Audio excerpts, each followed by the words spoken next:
Right now, the plural marriage deniers are coming out in full force to try to damage the testimony of the truth in as many people as they can. Now, one of the tactics that they're used is that they will say that the early sisters that practiced the principle of celestial plural marriage were all oppressed, weak, silent women who would never have chosen a marriage system such as that. Man, if only we had access to those early sisters' thoughts and feelings. Oh wait, we do! Today on the podcast, Kimberly Watson Smith joins me again, where we read those early sisters' words in context and let those sisters from church history speak for themselves. Through our conversation, what we find is that these women left us all in the Restoration a proud heritage of faith that should inspire, uplift, and strengthen our testimonies, not only of the principle of celestial plural marriage, but also the whole of the teachings of the prophet Joseph Smith. Get ready for an epic conversation on this episode of the Mormon Renegade Podcast. So a few weeks back, I told you about a new online merch store I was putting together and that I would let you know as soon as that was up and running. Well, after a few weeks of working on designs and testing it out personally, we're ready to launch. So if you go to MormonRenegade.com and click on the Renegade Supply button in the top right of the landing page, or click the link in this episode's show notes, you'll see that we have 16 items right now that you can choose from. We have shirts, hats, bags, cups, and water bottles, all with the Mormon Renegade logo, as well as a couple other designs that I think you'll find really funny. And maybe even one where I take a slight shot at BYU, but you should definitely go check that out. Now, this is just the beginning. In the coming weeks, more designs and styles will be available for purchase. Now, all the proceeds I get from this are going to go right back into the podcast. So head on over to MormonRenegade.com and press the Renegade Supply button, or click the link in this episode's show notes and get yours today.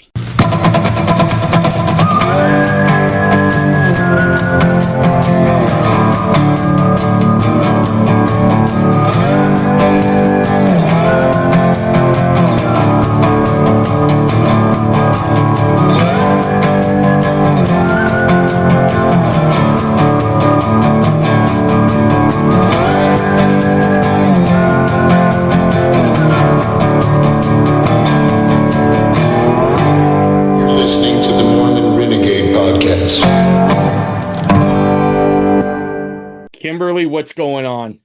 Hey, Dave. How are you? I'm good. I'll tell you what, I was telling you before this, and I really mean it. I love these conversations we have because every time we have them, I walk away with two things. One, having my mind blown just by the stuff you know, and then going, I need to study more because she can absolutely go circles around me. So it's always Nice. good to have you on. It really is. Well, thank you. I appreciate that. I'm excited to be on. I've just felt this like a sense of urgency just to basically just share what I've learned, especially about the women of the Restoration, just because I feel like their voices are being silenced and they're being misrepresented, and in many cases they're being slandered and defamed, and I just it's kind of heartbreaking to me as a woman, especially as I look to the women of the Restoration to, they're as role models essentially. Sure.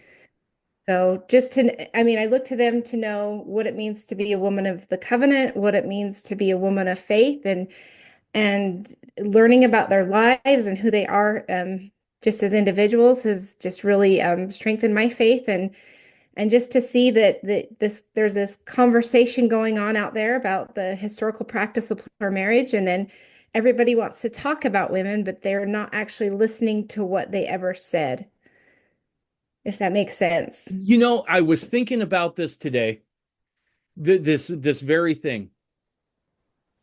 It wasn't too long ago that we went through the Me Too movement, right? And you remember what one of the big rallying cries was for that, which was believe all women, right? And Yeah. now we have, in this case, firsthand historical data on what these early pioneer women had to say on certain topics, plural marriage being one of them. But for whatever reason, you can't believe those women, right? You're supposed to believe everybody else, but you can't believe those women because it doesn't fit the narrative, right?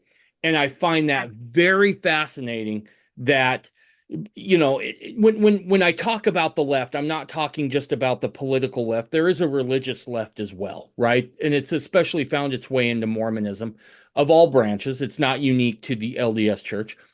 And and so there's this idea of you got to believe all women, unless what that woman is saying does not fit the narrative that the left wants to push in this instant. Does that kind of make sense? Exactly. It's like the women of faith.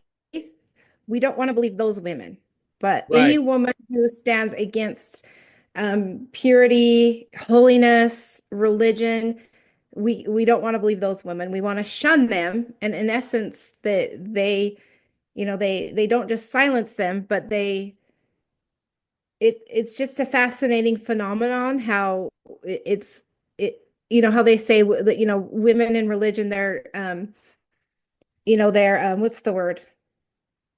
I can't think of the word for some reason. Subservient. Yeah, subservient, or um they don't have, they They're can't speak for oppressed. themselves. And so then you have these women of faith who actually did speak for themselves, and we then say no, we can't listen to what they say. So Right. um oppression, that's the word I was looking for. So essentially we call women of religion, we call them oppressed, right? And but yet we're now oppressing these women by not letting them speak.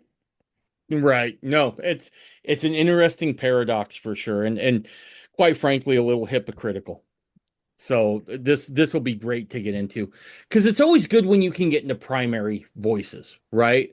When I nerded out, better part of 20 years ago now on the founders and the Constitution, I was like, I want to know what those guys said. I want to see the argument, right? That led me to Madison's notes, that led me to other things, because so often we tend to look at history, and even the best of us, I think presentism always creeps in a little bit, right? I think it's really hard to always filter that out. And so when you can get back to those primary voices and in the first person hear about what they had to say, I think it's enlightening. It shows what they were thinking and not so much what we think about or think they must have been thinking about. That was a word salad. Holy cow. So yeah. Great. And so I just want to just preface before we get into it. So again, this podcast, or this discussion is going to be about the women, especially those that live the plural marriage covenant. But before we get into talking about their statements or what they said, I just want your listeners to know that these women, they're so much more than just plural marriage. They're women of faith, they're women of, like, they're of honor, of nobility. They were deeply religious. They were scriptorians. They knew the Bible. They had an understanding of the ancient covenant. They understood. Um, they pretty much understood, like, the Hebrew life. They were educated on the Bible. They understood rituals. These are just incredible women. So they are more than just plural marriage. And while we will talk about that, and we will talk about their experiences with it and their testimonies, I just want your listeners to know that these are women are more than just plural wives. Yep. Yep. I couldn't agree more. I mean, we you look at some of the stuff that Eliza R. Snow wrote. I mean, she would have rivaled any man of the day in her ability to put together words, poems, hymns, dissertations. I mean, you stack her up against anybody and she can hang with them. And a lot of those women were very much that same way. Yes. So these were women that actually did have the gift of prophecy, and they enjoyed gifts of the Spirit that I think that we think don't exist anymore, and to such a degree that they had power. Absolutely. And we'll get into that as we get into some of these women. So I don't want to, like, give it away all up front. But Sure. I also did want to preface, because I am a woman, and I talk to a lot of women, especially about the historical practice of plural marriage. And I just want women to know, especially those listening, that as a woman, I have empathy for those that do struggle to understand this principle or to understand why it was introduced. And I especially have empathy for women who just have this paralyzing fear of that, their future or their eternity is going to be plural marriage and that they will have no say in the matter. And I just want them to know, first of all, that that isn't the gospel of Jesus Christ. That isn't the character of God. He doesn't force anybody into relationships they don't want to be in. And so what I want them to take away from this, hopefully, is just to understand that these women, they chose these relationships and they acted with on their full agency and with knowledge. That they had actual knowledge of this practice, why God was asking them to enter into this order, and they did so with, like I said, complete understanding, um, and with a desire to be obedient to what God had required of them. Awesome. And so, again, as I talk to a lot of women, for example, I was at the Book of Mormon Evidence Conference about a week ago, and this woman came up to me, and she was just complete fear in her eyes. I was trying to talk to her about plural marriage. That was her big issue. She wanted to understand it, but she just couldn't even, I couldn't even get a word out, and she was just, there was just this fear that took over. And I was trying to explain to her that does not come from the Lord. So where is this fear coming from? The Joseph Smith Foundation has a motto that says facts fortify faith. And so I truly believe that this fear that women have come because they are given wrong information. Mm, And so I really do believe it's true that facts really do fortify faith. In fact, the prophet Joseph Smith said, um, he said that knowledge is power, and he who has the greatest knowledge has the greatest power. And then he went on to say, a man is saved no faster than he gets knowledge, for if he does not get knowledge, he will be brought into captivity by some evil power. And I really, truly have seen, and so I can stand as a witness of this. I have seen those who lack understanding and who lack knowledge and no fault of their own, that they are held captive by the devil, hmm. especially over this principle. And I've seen it time and time again with these women and men too. And so I've watched as this anti-polygamy movement has grown, right? I've watched it grow over the last 4 years, like exponentially. And those in this anti-polygamy movement, they are in bondage. That is the Mm, only way I can describe it.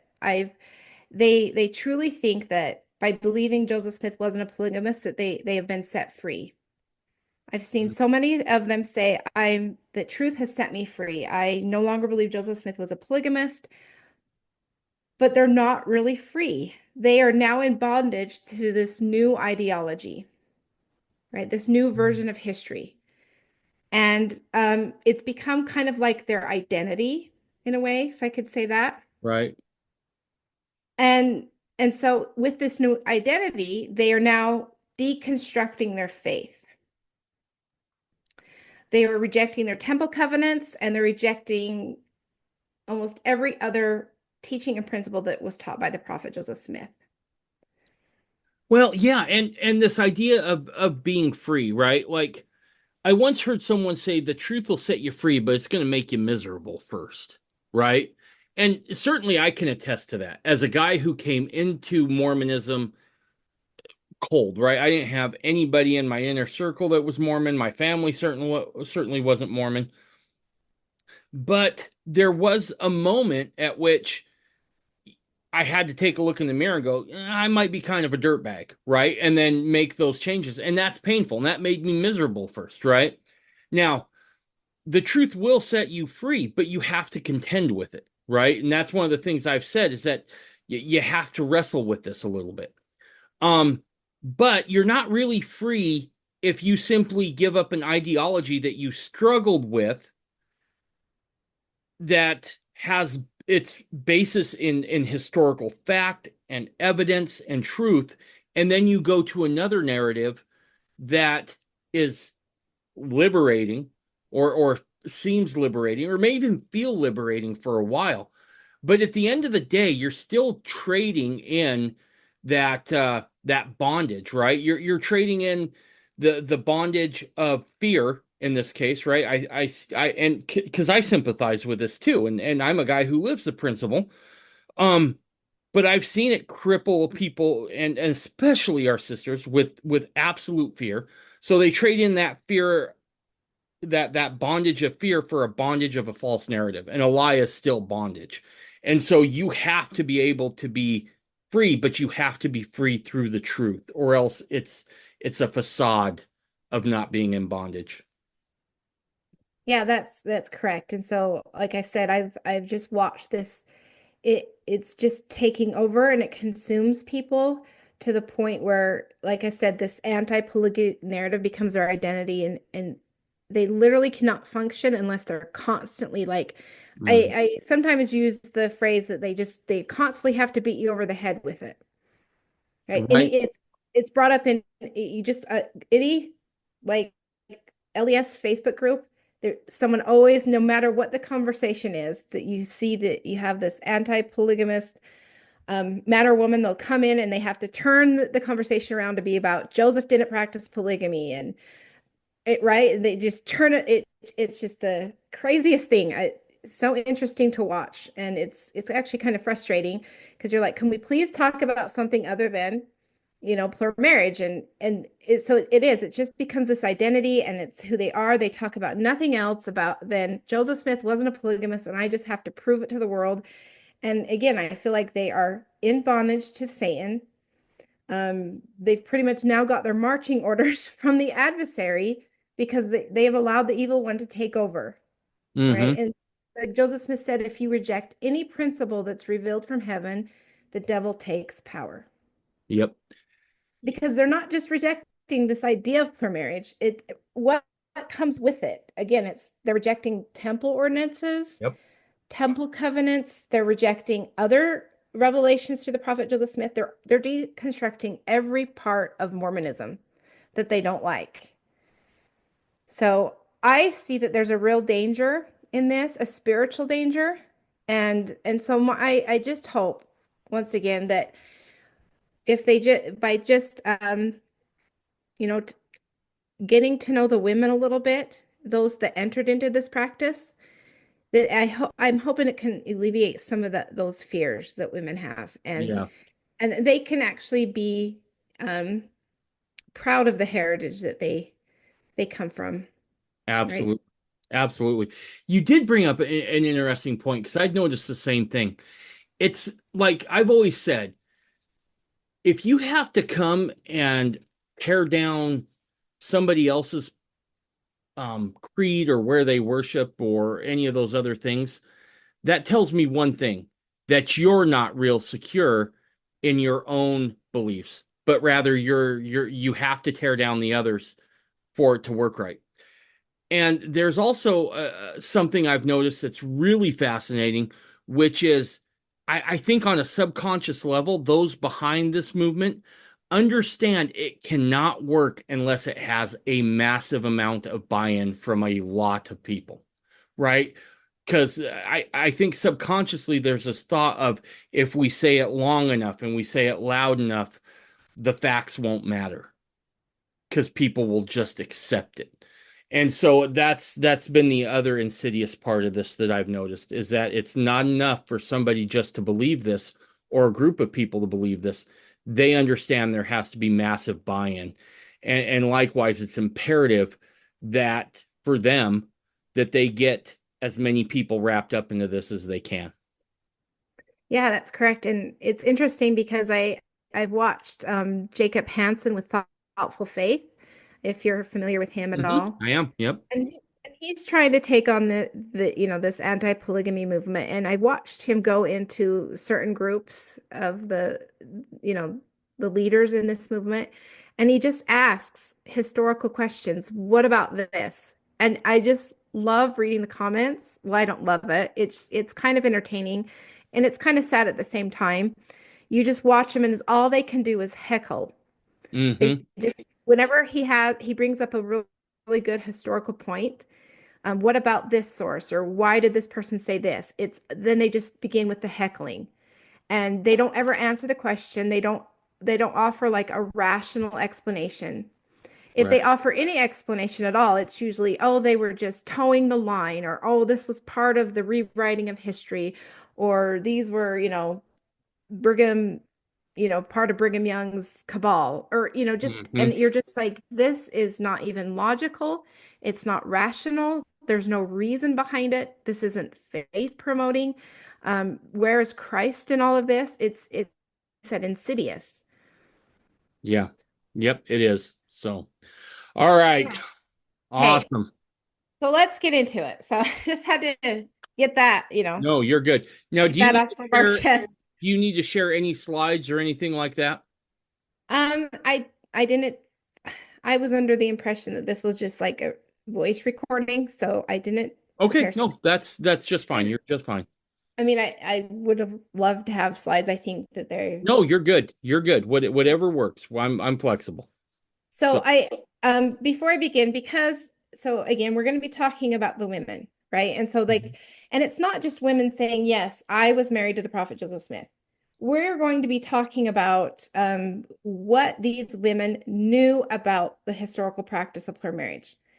So I just want to lay a little bit of groundwork that I think is going to be important as we get into these women's testimonies. Okay. So, in order to lay the groundwork, right? First, we're going to go back to Nauvoo. Joseph Smith is revealing in Nauvoo for the first time the concept of eternal marriage. Mm-hmm. So for us, the church has been established for over 200 years. We've, we've grew up understanding about eternal marriage, but for this was a new concept. The first time learning about any kind of, marriage for eternity, families for eternity. So, anyway, does that make sense? Yep, it absolutely does. So it's just a new concept. So I just want, so just we need to go back and kind of put ourselves in their shoes for a little bit, I guess, is that they're learning for the first time just this concept of not only is marriage ordained of God, but it's eternal. Right. So revelation given to the prophet Joseph Smith taught that marriage was ordained of God unto man, and under the law of God, that relationship was to extend into eternity without end. So, in other words, those who are married by the power and authority of the priesthood in this life continue without committing the sin against the Holy Ghost, will continue to increase and have children in the celestial glory. So that's what was being revealed to them for the first time. Right. So again, we have the advantage of being immersed in this understanding as we were born in this covenant and we inherited this faith from our fathers. So we understand this concept. But for them, this was something that was new. Yeah. And in some ways it was absolutely revolutionary because most Christian creeds of the time are operating under the assumption that what Christ said in the New Testament about neither being married nor given in marriage after the resurrection was the predominant thought. So this is radical revolutionary stuff, and I don't think that could be overstated as well. Yeah. And that again, you said it perfectly. This was radical, right? This was new. They had to wrap their minds around it. And so I just want us, and even with our understanding that marriage is eternal and that the highest ordinance in the temple is a man and a woman are sealed together as husband and wife. Even with that understanding, I have noticed that even as saints, we are still very narrow-minded. Hmm. And I want to bring up this point because I even feel like before we can get into these women's testimonies, we have to understand something that I think is very important. So I hear so many people say, with all of the evidence, even with I can tell them Eliza R. Snow said this, right? She testified of her plural marriage to Joseph Smith, and I still get, but Joseph Smith didn't have any kids with anybody but Emma. And so, and I'm like, okay, here we go into this. How are we as Latter-day Saints, with our understanding that marriage is eternal, how do we come back with he didn't have any kids with anyone but Emma, so therefore he was not married with anyone with Emma?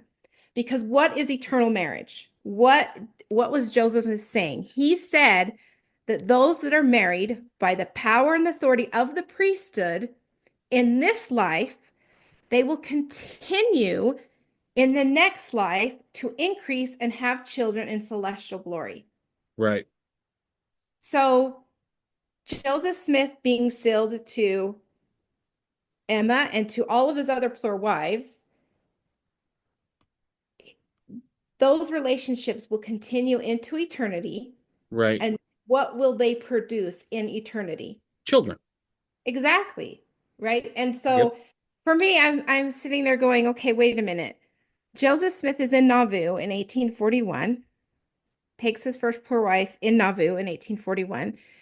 He's killed 3 years later. When did you in those 3 years, he's essentially he can't live with any of the women. Nope. When exactly did you expect him to be having children with these women? Right. And I'm not saying that there was no consummations of marriages, because we know that there were, Yep. because women did testify. And I'm not saying there were no children. I'm just saying that this idea, if you this idea that you're so narrow-minded thinking he didn't produce any seed that we know of with anyone but Emma, therefore he couldn't have been married. Right. I just think I just want to just kind of squash that right now, because that is a lack of understanding of what eternal marriage is. The purpose of it is that your life with your spouse continues into the eternity, and you will increase and have children in celestial glory. Yep. I think it's important to note here too is that so often we make this assumption that Joseph has everything figured out at the exact moment that the revelation is given, right? And that's not the historical. Sometimes it is, but more times than not, that's not what the historical evidence points to. It points to a revelation will come. Joseph, just like we all do, will have more questions and go back, and there's a refinement of those revelations, right? More revelation is giving, clarification is had, and those things are done. So there's a lot of those marriages that I've wondered personally, and this is just, the book of Dave, page 1, so huge grain of salt here. He's figuring this out in real time, right? And now to make that even more complex, he's figuring it out at the height of Victorian sensibilities, right? And this is going to upset the apple cart in all of uh, Christendom. The stuff he's talking about is absolutely revolutionary within Christian thought. And so there may be a little hesitancy for Joseph to even I'm just throwing this out. There may be some hesitancy on even consummating some of those marriages up front, right? Because Joseph has to understand, oh, this has got trouble written all over it. Are you ready for me to blow your mind? Yes, yes, Okay, so you said, and I think you're partially right, where you said that he's figuring this out. right, So, and obviously how to live this revelation in a telestial fallen world where you're being hunted by, um, anti-Mormon mobs, dissenters, I think was the challenge. But let me just blow your mind for a minute. Did you actually know that when Joseph Smith first received the revelation on plural marriage, the Lord actually revealed to him the women he was supposed to enter into that practice with. No, but it wouldn't surprise me either. But yeah, Okay. okay, let me get some duct tape because I'm gonna have to like duck my And head that's together. actually what I want to talk about. This is going to be kind of the heart of this discussion because again, we are Joseph Smith is revealing for the first time this concept of eternal marriage. So, like I said before, we have even with our understanding of eternal marriage or the marriages beyond this life, we still have a very narrow-minded view of eternity. What is eternity? Eternity has no beginning and it has no end. Right. So we have this in our mind that okay, from this moment going forward, eternity is going to begin. Joseph Smith is revealing eternal marriage for Mhm. the first time, so therefore I'm going to be sealed, and from here on out, eternally I'll be married to this person. But what Joseph Smith was actually revealing is that these relationships existed before this life. Okay, I see where you're going. Okay. And I just want to point out, um, so let's just start with um the first pro-wife, Mary Elizabeth Rollins Lightner.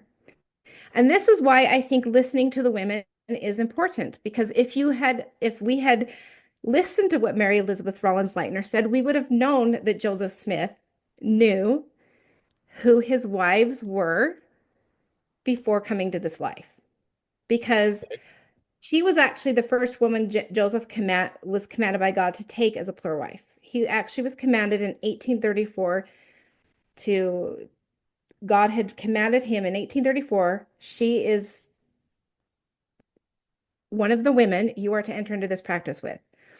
And so, but he had gotten afraid at that time. Again, he's still trying to figure out how am I supposed to approach this Puritan Victorian woman that she needs to be a wife, right? And so he's figuring out how to approach her. So he gets afraid. And in 1834, he doesn't do it, right? He doesn't Okay. follow the command. And the next time he sees Elizabeth Rollins Lightner, she's married to Adam Lightner. And so in his mind, he's thinking, okay, then I guess I don't have to do it. There's nothing I can do now. But God is saying, nope, you still have to. Because so let's listen to what her version of the story, right? Her testimony. Um, so like I said, Mary Elizabeth Rollins Lightner was married to Adam Lightner when Joseph Smith approached her to become his plural wife. And in 1834, so this is Mary Elizabeth Rollins Lightner's what she wrote about this experience. So again, we're listening to the women.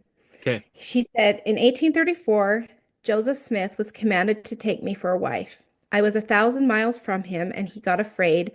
The angel came to him 3 times, the last time with a drawn sword, and threatened his life.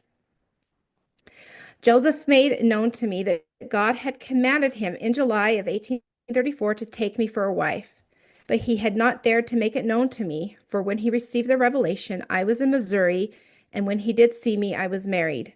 But he was again commanded to fulfill the first revelation or suffer condemnation, for I was created for him before the foundation of the earth was laid. So he's obviously related this to her, and then she's received her own testimony of it. This But union that stretches back. back. She Yep. says, I was created for him before the That's foundation. that's an interesting way of putting it. Yep. And and so this is what she's telling. So have you ever wondered then what was Joseph Smith telling these women? What was that like? Well, again, you go to the women because they will tell you. Right. And and so again, I just want to the reason why I want to read these testimonies is because they do teach us about eternity. Right. They do reveal to us the celestial family organization as it was organized before the foundation of the world. We sometimes forget that Joseph Smith is a restorer of all things. Right. He's not just restoring the gospel, he's not just restoring a church, He is restoring the a celestial family organization as it existed before this life. Right.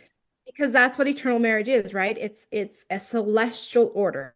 It's a Yep. celestial family order. Yep. Okay, so she goes on. And at first she says, I did not believe him.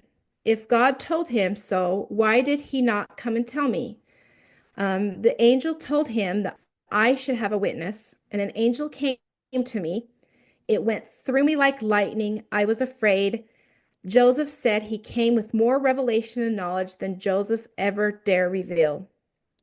And then she said, Joseph said I was his before I came here, and he said all the devils in hell should never get me from him. Wow. So Elizabeth Rollins Lightner, she has an experience where an immortal being comes to her and gives her more revelation and knowledge than Joseph Smith ever dared reveal to anybody. Whew. So again, when we talk about these women and what I very much dislike is that in all the conversations of the women, there's a lot of inferring. Oh, the women, some of them, depending on who you're talking with, the anti-polygamists, they'll just say these women flat out lied. Okay, that's what they say. Then you have just even like historians or scholars that, you know, say the historical record is plain that he entered in plural marriage, but when you ask them about the women, they'll say they kind of also downplay that the women, and I've heard a lot of, you know, historians and scholars say, why would the women enter into this practice? And it's, oh, they, you know, they didn't know any better, or they were just doing it on faith, or they just, you know, following their leaders, you know. And Right. I'm like, no, they had knowledge. They had more knowledge concerning this practice than Joseph ever dared reveal to anybody. And in fact, Joseph Smith said that when the section 132 was being copied, he said that that was only but a portion of the revelation that he received. Wow. Whew. So we don't even have everything that Joseph Smith had revealed, that the Lord had revealed to Joseph Smith. But when you read the women's testimony, that other portion was revealed to them either by God, by angels, by visions, and it just blows my mind. So when we read these testimonies, it's again, we're learning something about the premortal life. We are Yeah. learning that a marriage extended before we came here. And is that not a principle of the gospel? We learn in the doctrine. Absolutely. Yeah, we learn in the Doctrine and Covenants that the same sociality that exists here will Exist. exist there. Well, Right. if it exists here, didn't it exist before? It has to. It has to Right. by nature. So let me ask you this. Do any of the women that we'll talk about tonight, and we don't need to skip to it, I'm just curious, do they ever tip their hand into some of that knowledge that's not in 132? Well, right. Like I feel like again, I feel like right here that Mary Right. Elizabeth did. And yeah, we'll talk about that as we go. That's why I'm saying you go to the women and like I said, the women for me are more than just plural wives. Right. I started studying the women just because I wanted a role model. Okay. Like I said at the beginning, I wanted to know what it means to be a woman of faith. But in reading these women and their life's history and their life story, I gained an understanding of what plural marriage is, why God commanded it, and that's how I gained my testimony of it. That's why I defend it so ardently. I mean, Right. I'm a mainstream member of the church, and you know, we don't live plural marriage, and but I defend it ardently because I know that these women were commanded by God, and I know that they entered into that practice with, like I said, a full knowledge and understanding of what they were doing and why. Right. Right. No, And that makes perfect sense. And look, we'll talk about it later, but it's that kind of knowledge, and I won't speak for you. I'll ask you about it later, but it's got to help to clean up some of the fear that surrounds it. So, yeah.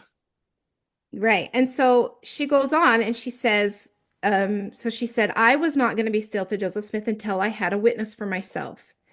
And so she describes and she says, so I told Joseph Smith I would never be still to him until I had a witness. Said he, you have a witness. I made it, and so he said, you shall have a witness. So promising her, if you want your witness, you will have one. And so she said, I made it a subject of prayer, and I worried about it because I did not dare speak to a living being. I went out and got between three haystacks where no one could see me. As I knelt down, I thought, why not pray as Moses did? He prayed with his hands raised. When his hands were raised, Israel was victorious. But when they were not raised, the Philistines were victorious. I lifted my hands, and I have heard Joseph say the angels covered their faces. I knelt down, and if ever a poor mortal prayed, I did. And so she prayed, right? And she Hmm. receives her witness. She has an immortal being basically come to her, and like she said, gave her more knowledge than Joseph Smith ever dare reveal. Wow. And I think some of this knowledge is sacred, and so I know a lot of it that they don't reveal because it is sacred. Right. It's this idea of if Joseph Smith didn't reveal it to us, they're not going to reveal everything that they learned, but they're Right. giving us a witness that they did have that knowledge. Excellent. Yeah. Yeah. No, absolutely. So does Mary Lightner ever recant on any of her assertions in this? No, and I'm so glad you asked that because it's so interesting to me that one of the other arguments that I hear them make is, for example, they'll say that the women said that they were plural wives of Joseph Smith because it gave them a prominent position in Utah. And if you know the story of Mary Elizabeth Rollins Lightner, she actually lived in poverty in Utah.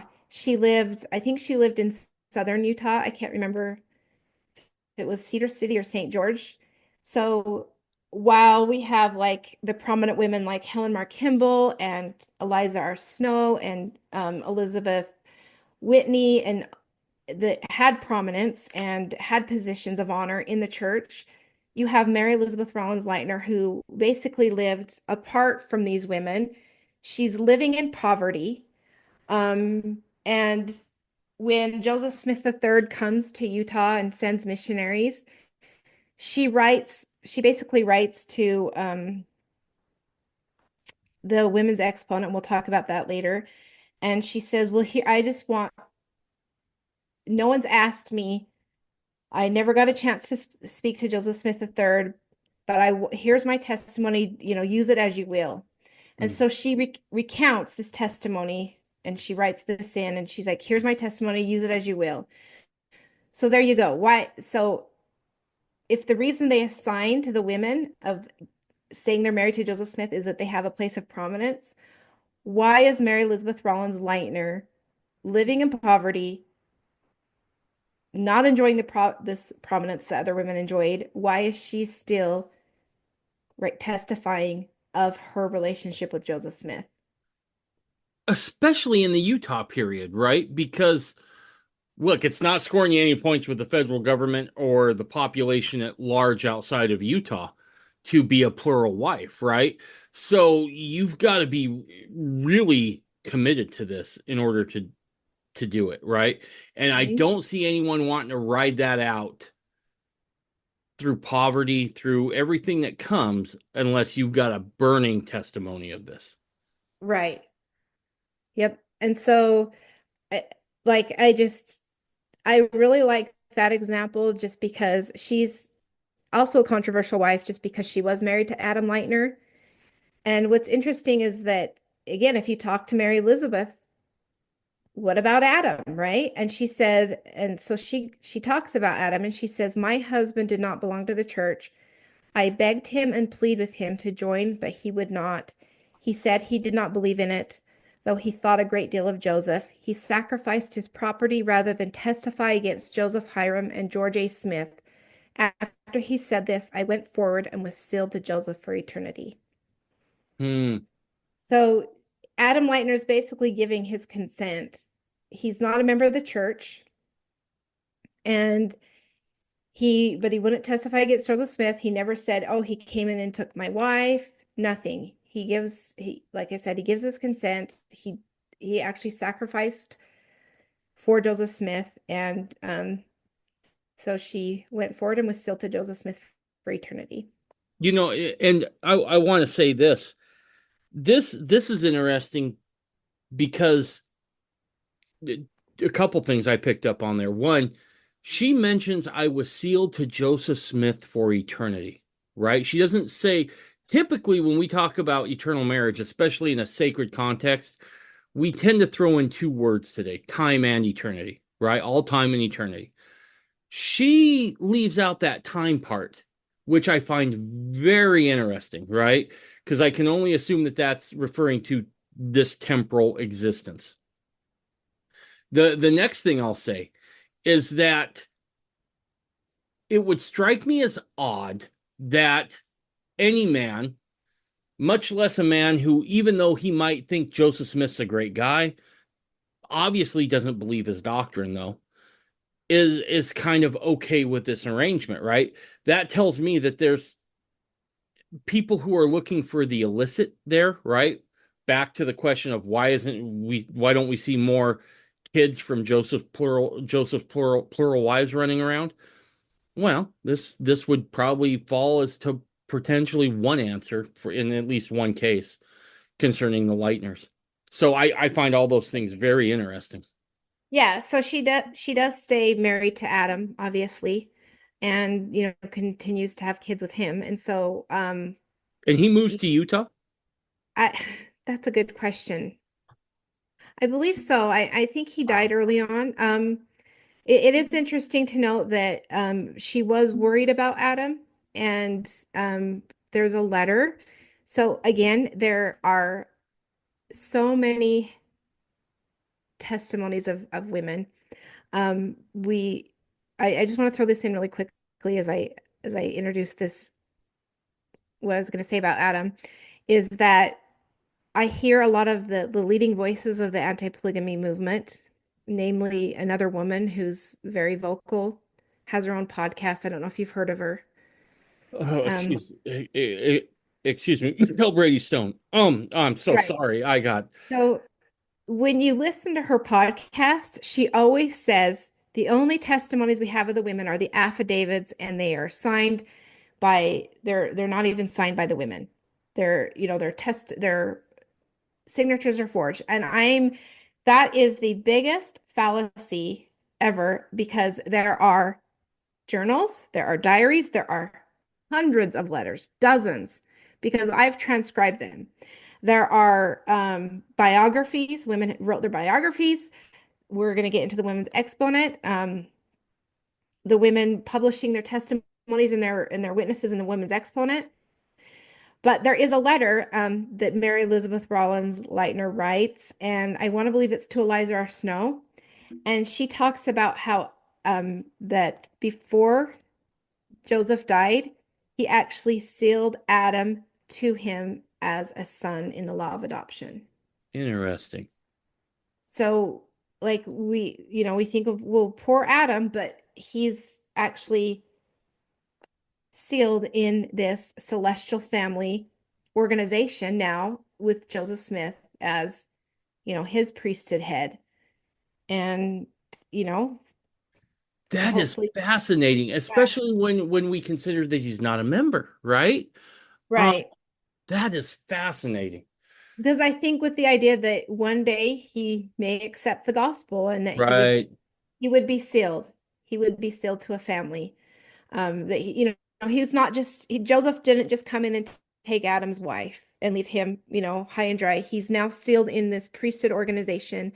Um, he joins if he decides to accept the gospel, and which I think he will, has Joseph Smith as his head, he will, be blessed to be sealed to a woman at some point.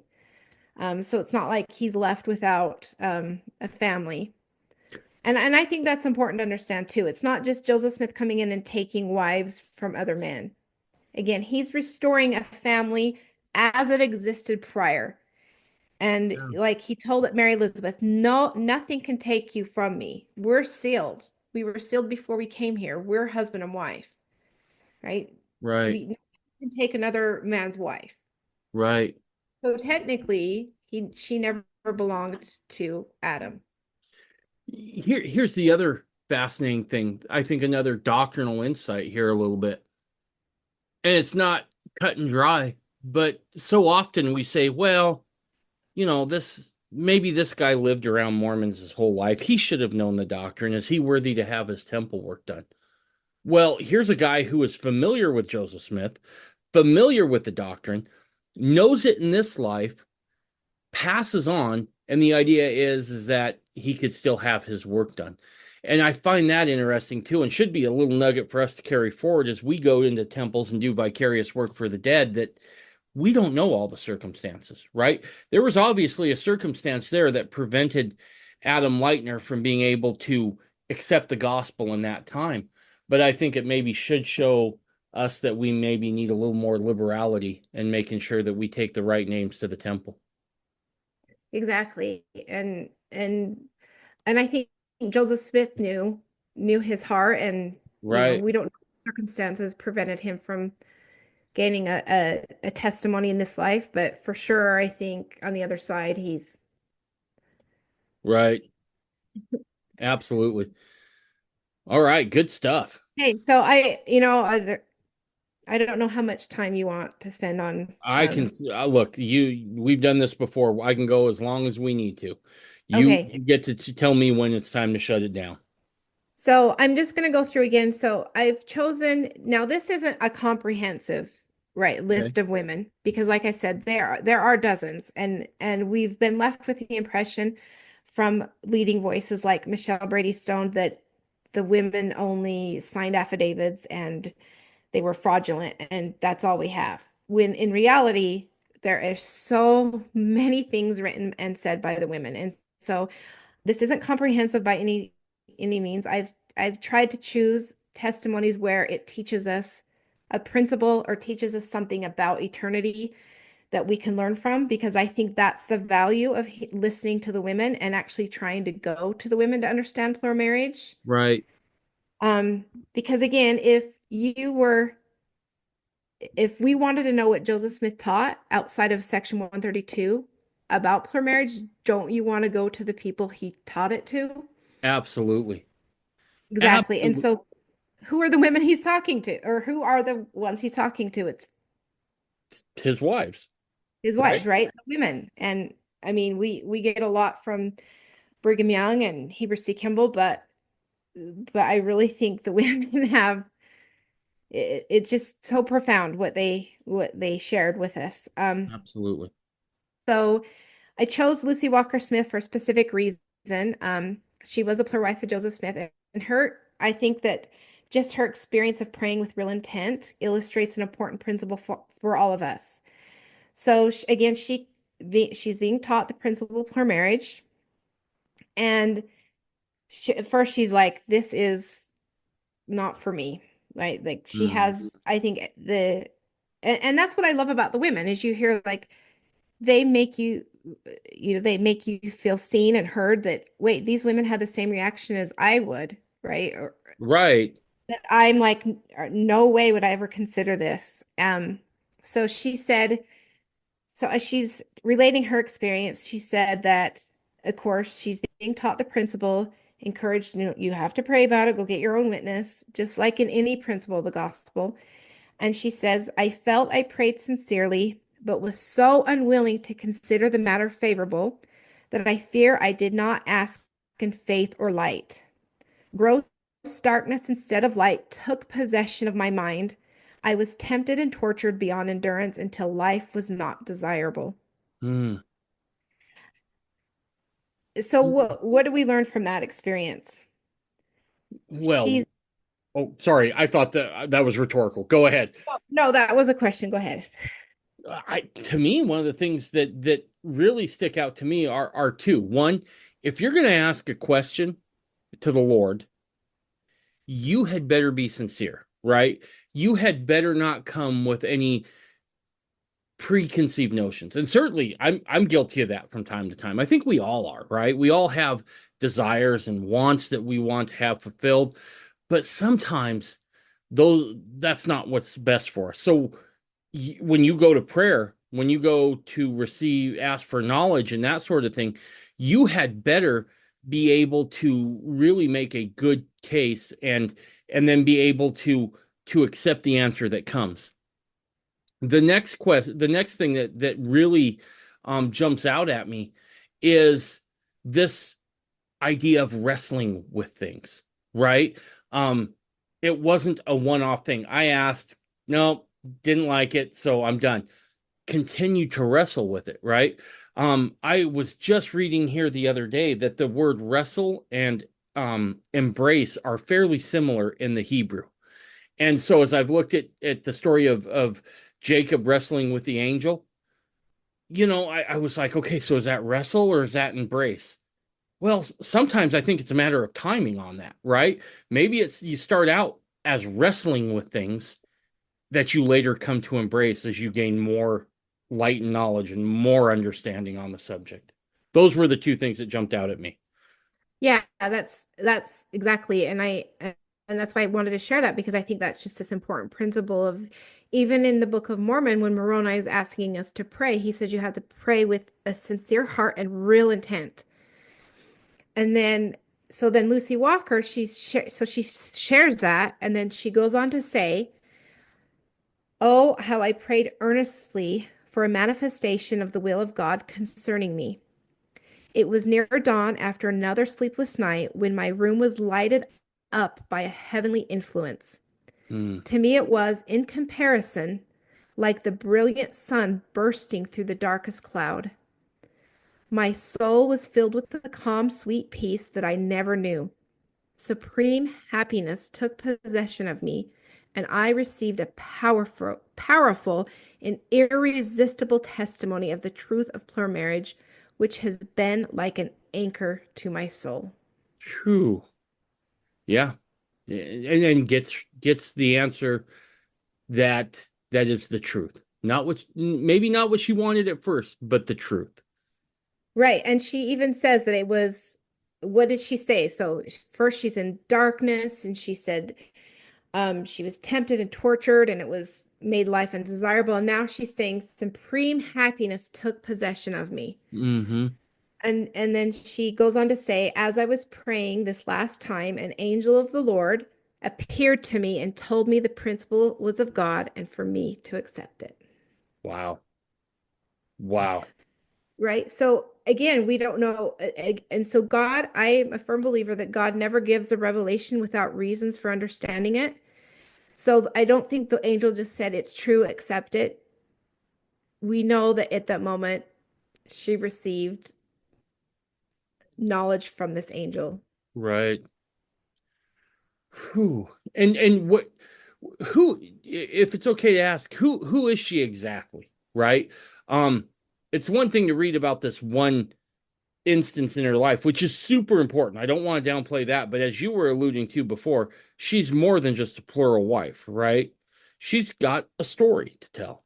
Who is she? Lucy Walker. Yeah.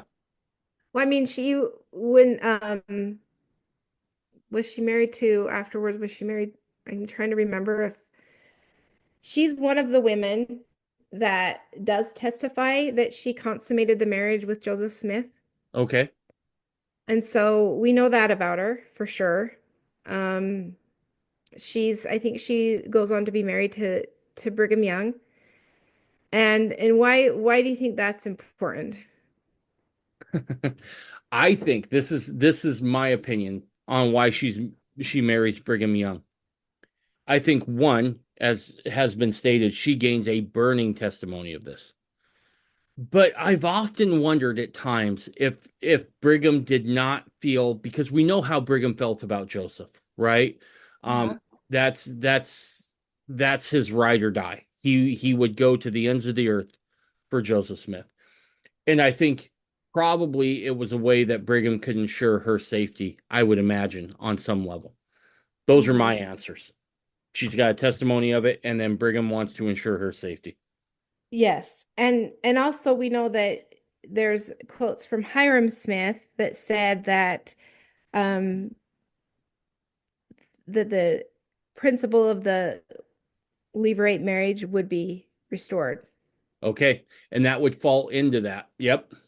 Yep. And she was actually, so I was just wanting to make sure I represented her well. I was just looking up. It says that she appears to be, now we talked about Mary Elizabeth Lightner was one of the first women God commanded for him to take, but of course we know that at that time he didn't obey at that time. But Lucy Walker was one of the first women that was taught the principle Okay. of the restoration of plural marriage. Let's see. Yeah. So she's again burning testimony. She remains faithful to it throughout her life.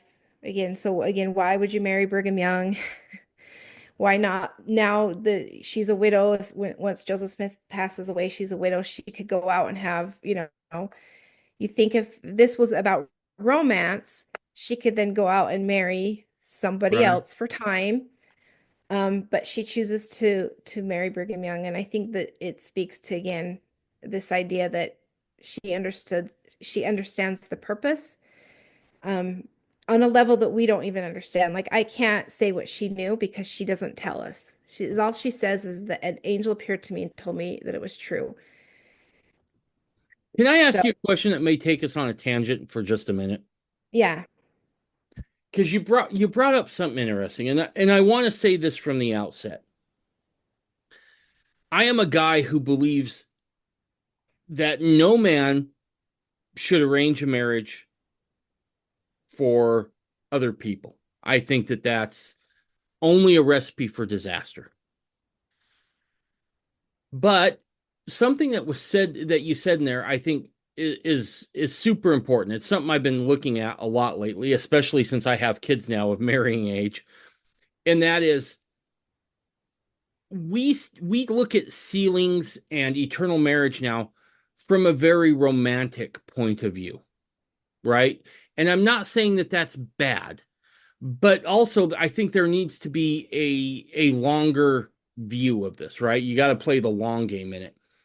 yeah, And sometimes I think because of our the day and age that we live in, I think a lot of people want the notebook version Mormon style, right? Where it's this really super romantic thing. But I often wonder if sometimes we're not served well with that mentality, right? Rather, is this the person I'm supposed to be with? And again, I'm not for arranged marriages. Um, I parted ways with certain people over this issue because I find it so repugnant when someone else arranges it.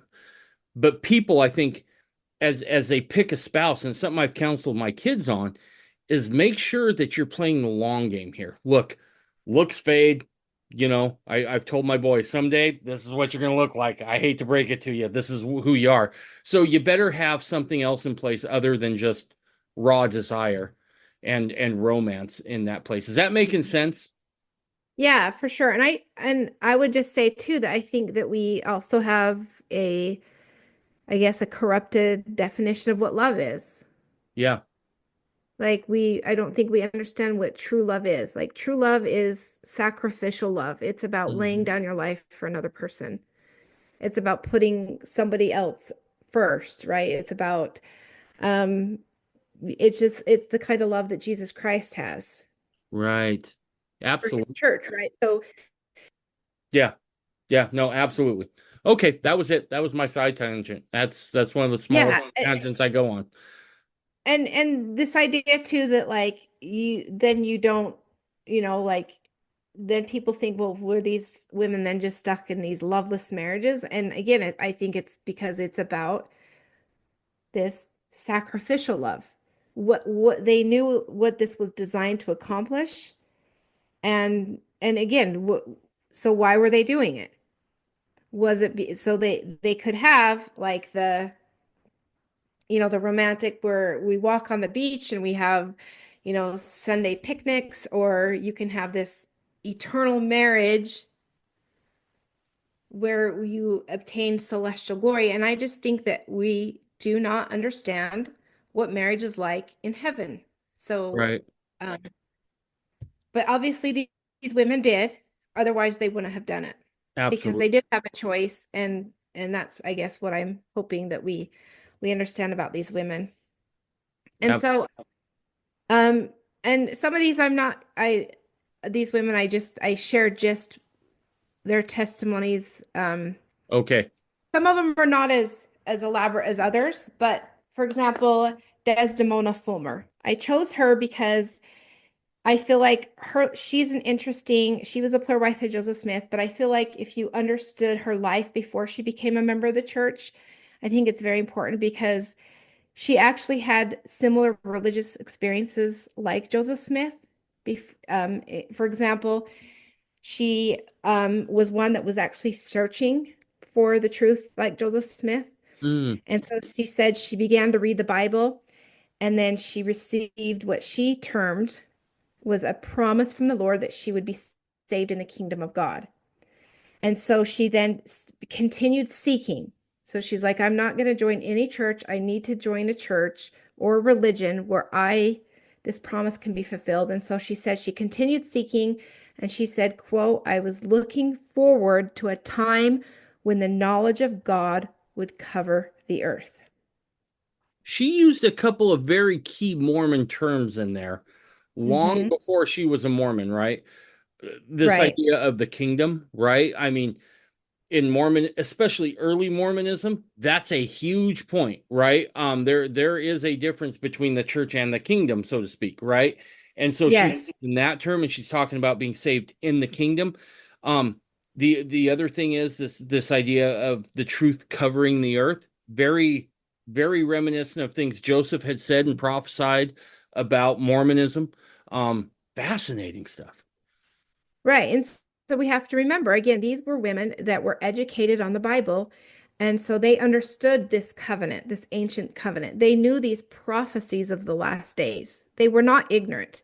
They were actually so knowledgeable. And that's what I love about learning about these women, about how much that they are I feel like these are like the women you read about in the scripture.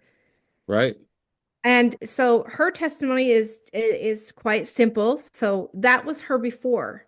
This was, so she continued looking. So then, we know she joins the church.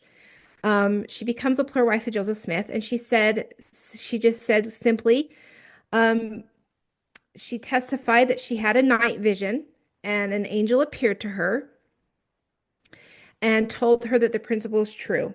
And so she said, having been convinced of the truth of polygamy, I therefore entered into that order.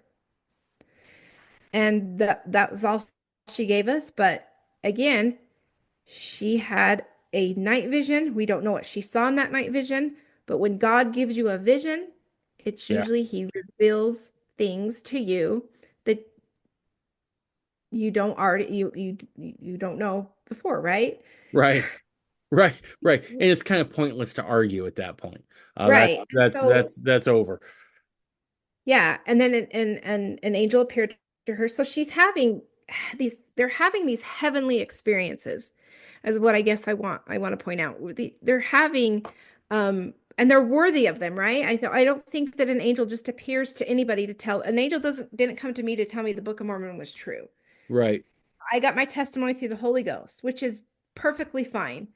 But what is it about these women that they're getting these heavenly experiences? They're essentially getting the same experiences as Joseph Smith. Joseph Smith had angels coming to him to teach him. They're getting the same experiences. What does this tell us about who these women are? Well, I think it points to two things. One, you can't um just make the assumption here that these women are uneducated, which has been another slam on plural marriage for a long time, right? They're just uneducated. I mean, they don't know any better, right? They're not, maybe their mental prowess isn't there, and they can't do that. That doesn't seem to be the case because they all are intelligent, intellectual, as we're seeing here, as you quote them, articulate women who have done the homework, so to speak. The other thing I would say is I think even more than the intellectual capacity and honesty, there's got to be something deeper on the inside, right? A heart that's willing to accept truth, consequences be damned. You know what I mean? Just willing to Yeah. go for it. Yep. And and and that's why I think it's like, again, that's why I have the hardest time watching just this conversation about plural marriage when we don't talk about the women, because the women are the second half of the restoration. Absolutely. And I'm not a feminist. I'm not here to be like rah rah women's rights. I'm just here to say that women have an important role in the kingdom of God. That, like I said, they are the second half of the restoration. The restoration did not happen without these women. Yeah. We even go back to Mary Elizabeth Rollins Lightner. Well, who was she? She's the girl at 12 years old who saves the Book of Commandments. So Okay. we tell, right, we tell that story in church history, and she saves the Book of Commandments. She's 12. She takes the manuscript and she runs from the mob and hides, and she saves the Book of Commandments. Well, because she's of such a character that she prized the revelations of God Right. enough to risk her life to preserve them and to save them. Absolutely. And you said something very interesting there, that women are the second half of the restoration. Um, that's a big statement, but yet I'm not sure that even does it real justice, right? Because from a very practical standpoint, I can testify that this whole thing, as far as plural marriage and that sort of stuff, it falls apart if women are not amenable to it, right? If they do not have a burning testimony of it. And so this idea that they were duped or they were just kind of tricked into it, that doesn't hold water either. Because the truth always comes out, no matter what. It always comes out.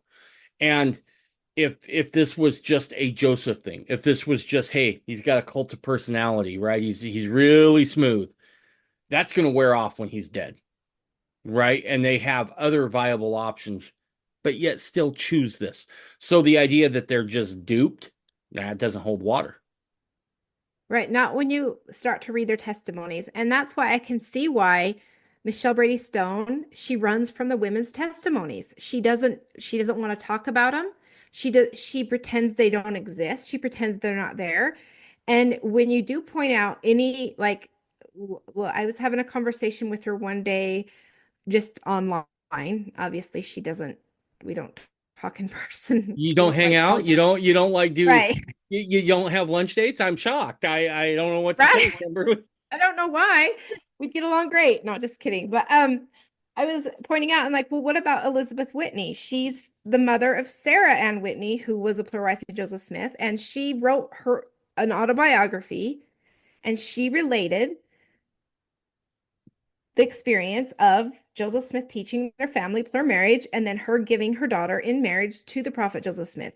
What about that? And you could not believe the just the mental gymnastics. She went from everything to that's a forgery to, oh, she was forced to write that. Like, I'm like, okay, you can infer that, right? You can say that all you want, and you can even believe it, but where's the evidence? Right. Right. And that's the part that drives me nuts, right? Because look, we do have record of women leaving plural marriage that they weren't a fan of it, right? Even some of Brigham's wives just leave because they're not a fan of it. That's cool. You do you, right? I mean, whatever it takes. But in the absence of any other evidence to just call it a forgery, where's your proof? Where's your proof that it's a forgery? I've heard the claims. Michelle Brady Stone is really good at making claims, but she stinks on ice when it comes time to back those claims up. And that's something I'm willing to go to the mat on here on this one, because she really is like, okay, look, at this point, I can't even say she's just horribly mistaken.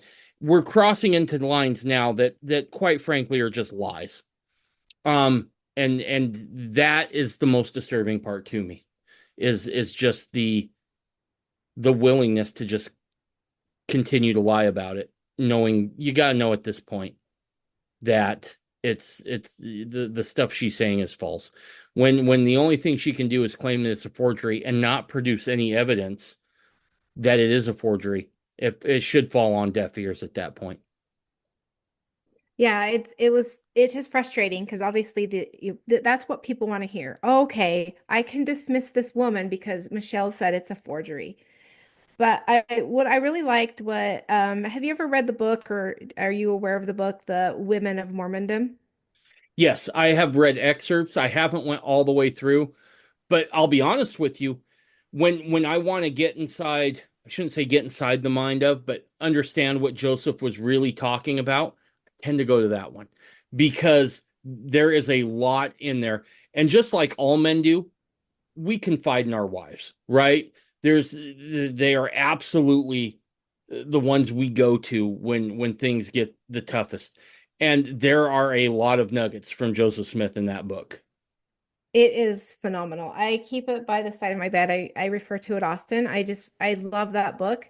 And I loved what's his name? Edward Toolage. He's the author. And he did write that under, the direction of Eliza R. Snow. And the women did have input because obviously this is a history of their lives.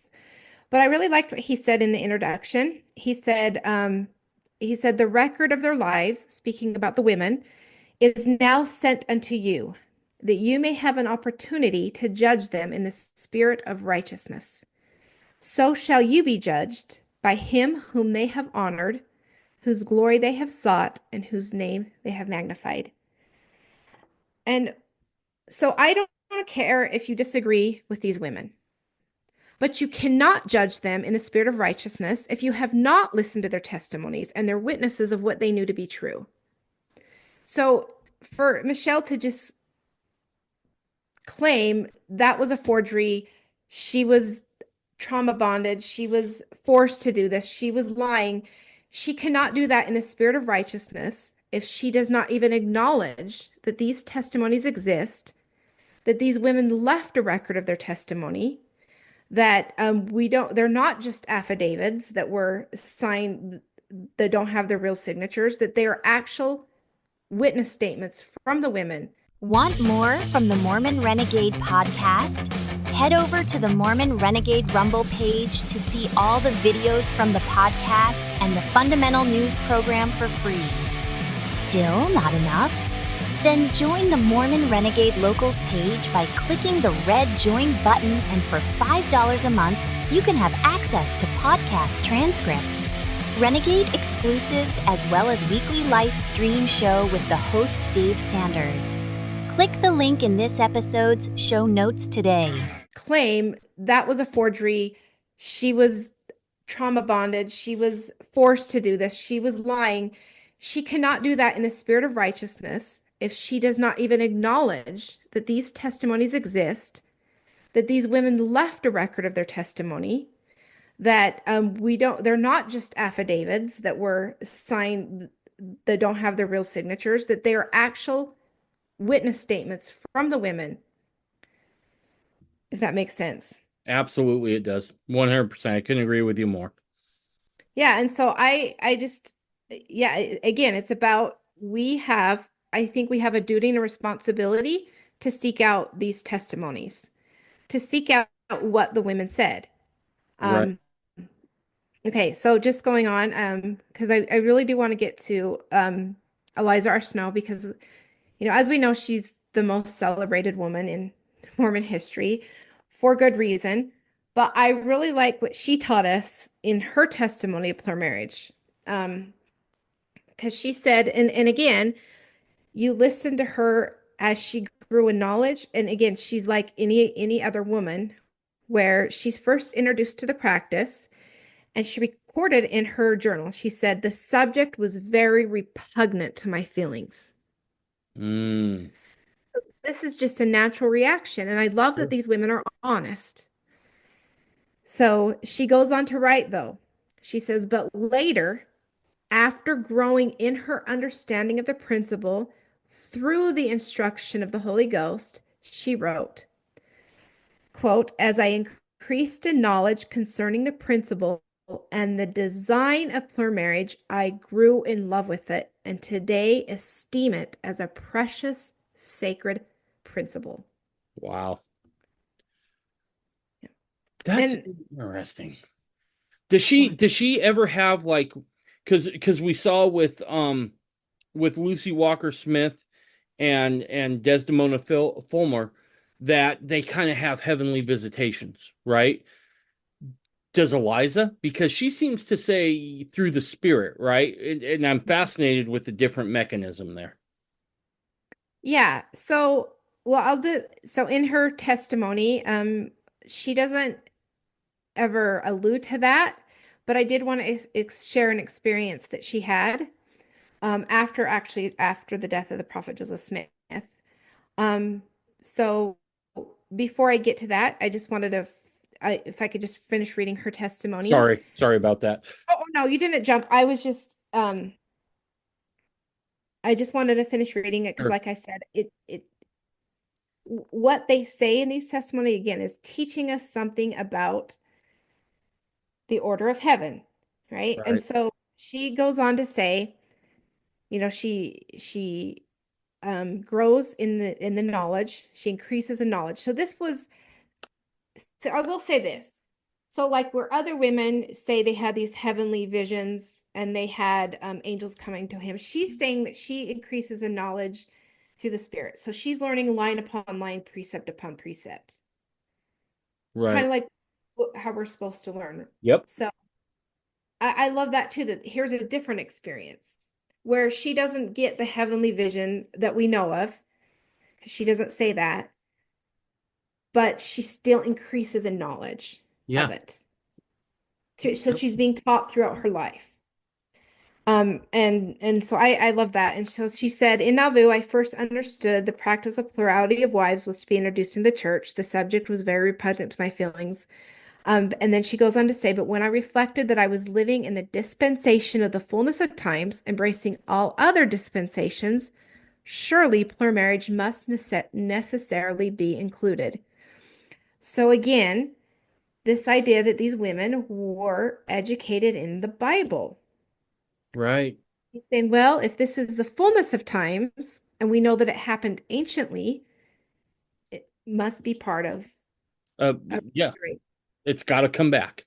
Mhm. There's no if Abraham practiced that in faithfulness, which I believe he did, if um we know that David had problems, but plural marriage doesn't seem to be one of them. I believe Moses was living that principle as well. We know that he did it in righteousness. So it's got to be a true principle. And if it's a true principle, and then going on to say that this is the dispensation of the fullness of times, it's gotta make a return. It has Yeah. to. Yeah. And so another highlight of her testimony, again, I think this speaks to the character of the women. She says, it was not long, however, after I received this first intimation, before the announcement reached me that the set time had come, that God had commanded his servants to establish the order by taking additional wives. I knew that God was speaking.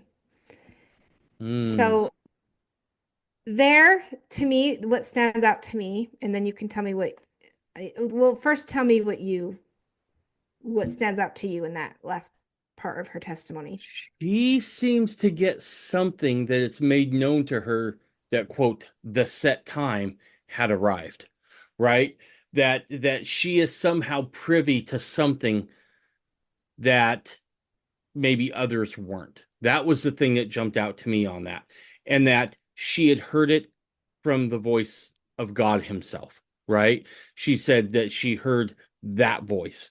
Now, what mechanism is that? Is that from the pulpit as Joseph is preaching? Is that a a her hearing a voice and some of her quiet reflection or meditation or prayer?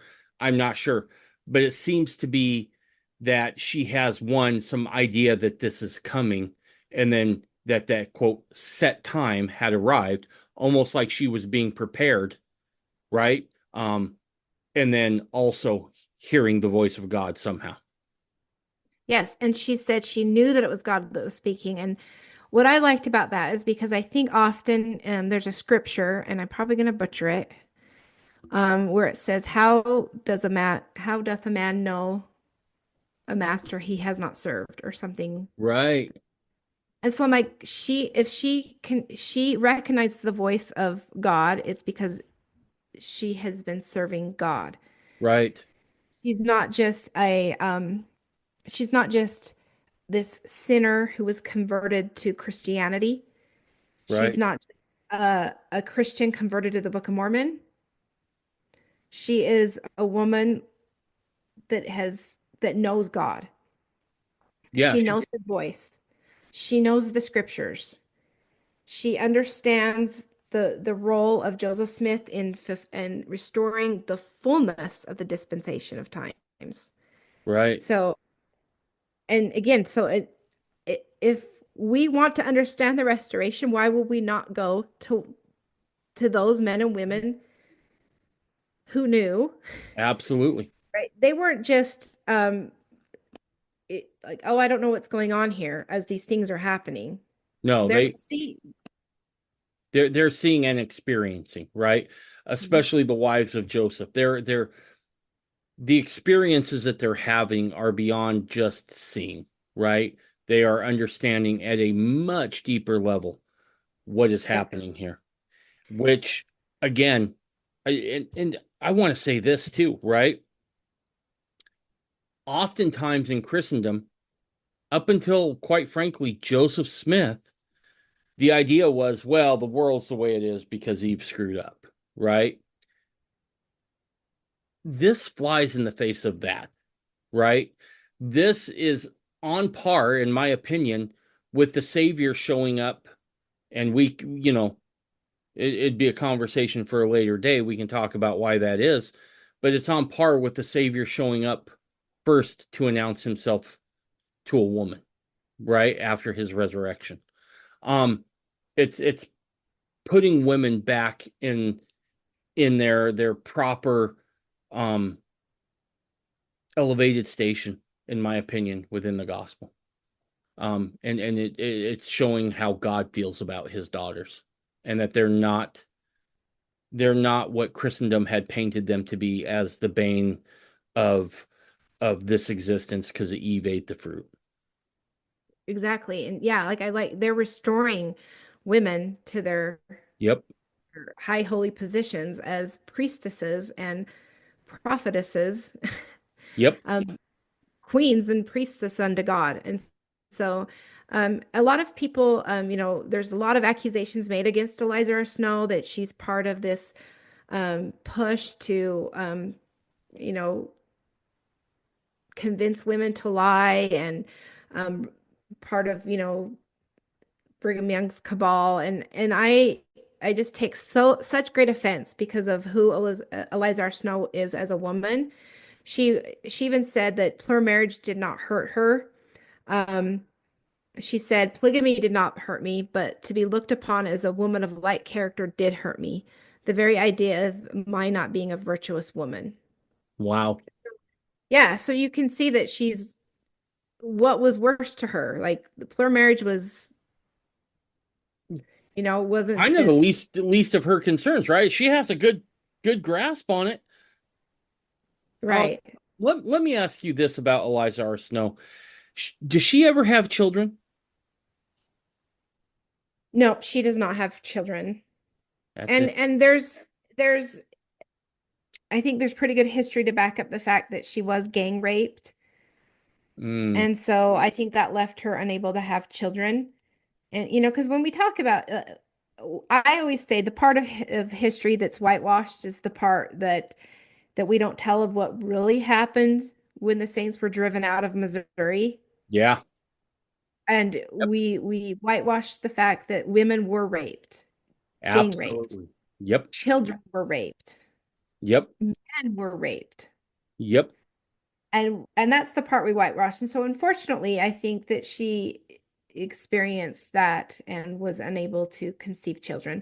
I know there's a story of supposedly Emma throwing her down the stairs, that she was pregnant, but she never writes about that in her journal. So if she doesn't write about it, I think that either it didn't happen or she just didn't want us to know that. So Got I personally, I don't propagate that correct. story because Correct. it doesn't come from her. So, Yep. and I think if anyone, she should be the one to tell it if it happened, and she Right. doesn't tell it. So Sure. I just don't give that any credence. So, Sure. but I do also want to point out that again, I've heard a lot of excuses that people make that she was just sealed to Joseph and it wasn't a marriage, but she does say, quote, "I was sealed to the prophet Joseph Smith for time and eternity in accordance with the celestial law of marriage, which God had revealed, the ceremony being performed by a servant of the Most High, authorized to officiate in sacred ordinances. This, one of the most important events of my life, I have never cause to regret." Wow. Yep. And she writes of Joseph Smith saying, "He's my beloved husband, the choice of my heart, and the crown of my life." I have another question, and this is just me wondering because I haven't been able to find anything here. What's her relationship with Brigham like? Because I know she marries Brigham later, right? Do we get an idea of what their marital life was like? I mean, were they close? I mean, Brigham had a lot of wives, right? And on some level, I almost get the sense that this is the way that Brigham is honestly taking care of a lot of single women, right? Um, do we know what their relationship was like at all? Do we have anything from her journals that give us any insight there? Oh, absolutely. So, this is an interesting dynamic. Again, a lot of people like to make up things about Eliza R. Snow, but what we do know, just from the writings in Brigham Young's, she was married to Brigham Young, but I don't get the sense that it was a conjugal relationship. That's what I got too, but I was curious if you found anything to the contrary. So we do know that she lived in the Lion House. That's what it was called, right? The Lion House. Mhm. Sorry. So we do know that she lived in there, but she takes an interesting role where she's kind of like a counselor to Brigham Young. Okay. So she's kind of like almost like in Brigham Young's writings, you see how he's like, okay, we're gonna establish the first Deseret, hospital. But I'm not gonna do it unless Eliza R. Snow agrees to, basically be on the board. Interesting. Because she is, and this is going, and I'm gonna tell you why. So when this is the experience I wanted to share with you, and I think this is going to give us a sense of why. Because after the death of Joseph Smith, she becomes so distraught. And this actually speaks to her closeness to Joseph Smith because she becomes so distraught that she begins praying night and day for God to like let her die. Like she does not want to live Wow. anymore. She's like, I can't, I'm in grief. I can't live without my husband, which tells us that they had an intimate relationship. They did. Yep. I mean, she did live in his house for a time. We know that she did teach his children. Mhm. But so she goes on to say that, so then she has a dream and she's visited by Joseph Smith in a dream. And she said that God has plans for you. He said, Joseph told her that this work upon the earth that his work upon the earth was completed as far as the mortal tabernacle was concerned, but hers was not. The Lord desired her, and so did her husband, to live many years and to assist in carrying on the great latter-day work which Joseph had been chosen to establish. Wow. Yeah. And so after that, ever since then, it appears that she was consoled by that, and she let go of her loneliness and her bereavement, and she resigned her life to serving God. And so we see that in her life, right? We see that she carries on the Relief Society. She spends her life working in the endowment house, administering the endowment. She's establishes the Relief Society. She goes and she travels throughout the Utah Territory, establishing the Relief Society in the different wards. She gives of her life for the establishment of the work of God, right? So she completes the work that Joseph had begun. And the Relief Society was an important part of the kingdom. Yeah. Yeah. No, look, I know Brigham suspended it for a time, right? And for reasons that we can get in another time, but he does reinstitute it, and it does begin to function much the same way that Joseph had. And there's some interesting stuff concerning women in the priesthood that come out of some of those early Utah period accounts of Mhm. Relief Society. One last thing I wanted to point out here that I just found absolutely interesting, and I think it speaks not so much to just women, but to the human condition in general. I look at what happens to Eliza R. Snow in Missouri, right? Horrific. Um, and then I look at someone like Margaret Sanger, who something very similar happened to her in her childhood. And it's interesting how I think we all go through times in our lives, hopefully never to that extreme. Most of us won't have to ever think about that. But when faced with that, we have choices as a human being, right? We can either decide to wallow in that darkness, and that, look, in the case of Margaret Sanger, it's still happening today. Mhm. Thousands of deaths of the most innocent. Or Eliza R. Snow, who says, I'm going to throw myself into the work of God in service of my fellow brothers and sisters. And I find it a very fascinating comparison because they go through similar things, but they end up so far apart in Yeah. what they use on that. Wow. I didn't know that about Margaret Singer. So that, yeah, that is, Oh, it's, don't look into Sanger. I did that once and went down that rabbit hole, and that was horrific. Don't do that. That's yeah, this a stark contrast for sure. And the thing about Eliza is I want to point out is like when you brought up the women in the priesthood, and so Eliza Snow, what makes the Relief Society successful is because she in Nauvoo, she's the secretary of the Relief Society. So she had kept all the minutes and she carried those across the plains. And so the only reason we have the teachings of Joseph Smith to the Relief Society today is because of Eliza R. Snow. So without Eliza R. Snow, there would be no Relief Society. We right. would not know what Joseph Smith was teaching the women. And what's interesting to me too, so we're talking about Eliza Snow's kind of like a counselor to Brigham Young. She kind of fills that role.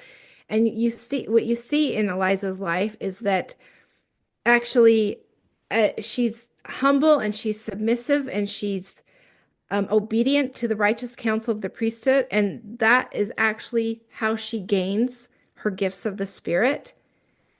And she has, so for example, just read a few excerpts from her journal where she talks about, so again, she says, hold on, let me get to it. She says, on June 2nd, 1847, I spent the afternoon with Lucy in company of Zina, Louisa, and Emily. Emily and myself spoke in the gift of tongues. On June 3rd of that year, she said, Sister Sessions, Kimball, Whitney, and myself spent the evening at Sarah Ann's, had a powerful time. Deep things were brought forth which were not to be spoken. Ooh, Yeah. to be a fly on that wall. Yeah. So you see, these gifts of the Spirit, this priesthood, because she's ordained, she has her second anointing, she's ordained a priestess, she's ordained a queen in the priestess. Whereas in the LDS church today, we're only ordained to become such. Right. So she becomes a priestess and a prophetess of the restoration. And then at another time, she said on June 6th, she says, a time of blessing at Sister Kimball's, Sister Sessions, and myself blessed Helen. So here we see them exercising the gift of healing, and they're laying their heads upon the women. And she said, I spoke and she interpreted. I then blessed the girls in a song, singing to each in rotation. Hmm. So, yeah. You So know, you see the gift of, oh, go ahead, finish. I'm sorry. oh, I was just gonna just say the gift of prophecy and tongues were like they're very familiar to these women. Absolutely. The other thing that this brings out, right? Because let's face it, the favorite whipping boy of Stone and that and those who align with her is Brigham Young, right? That's who they love to flog more than anybody else. Um, but and one of the things they level is he's so misogynistic, right? That's one of the things I hear get tossed around really frequently. That's a tough accusation to make if he's essentially counseling with Eliza R. Snow on things. And he's saying, look, I'm not touching this hospital project unless she's on the board. Right? That's not a misogynistic guy. I'm sorry. It's just not. That's a guy, and there's other things there.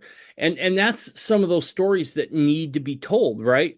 Because not only do we get a sense of just how amazing these women were and how spiritually gifted they were and how important they are to the restoration, but they also, by their own voice, testify of who these early leaders of the church were.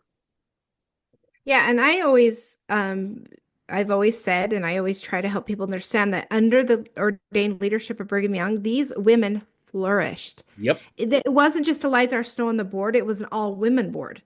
Right. And these women flourished. Not only did they have did they start the hospital and run it, Brigham Young is sending women back east to go to Yep. med school.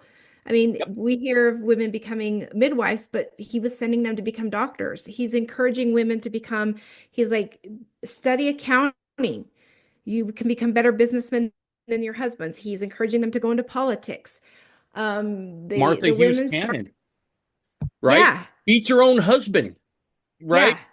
yeah. Now, the fallen side of me wishes I could have heard what her husband what kind of raft he got from some of the guys in his ward when that death settled. But yeah, you're a spot on. Yeah, and I do want to get to the women's exponent because this is very, very important. So the women, they start the women's exponent. This is a woman's journal. Like in all of Christendom, do you ever hear of a woman having their own journal, their own writings? Nope. And so you have Eliza R. Snow as an editor and Emmeline B. Wells. And what do you even know why the women's exponent was started?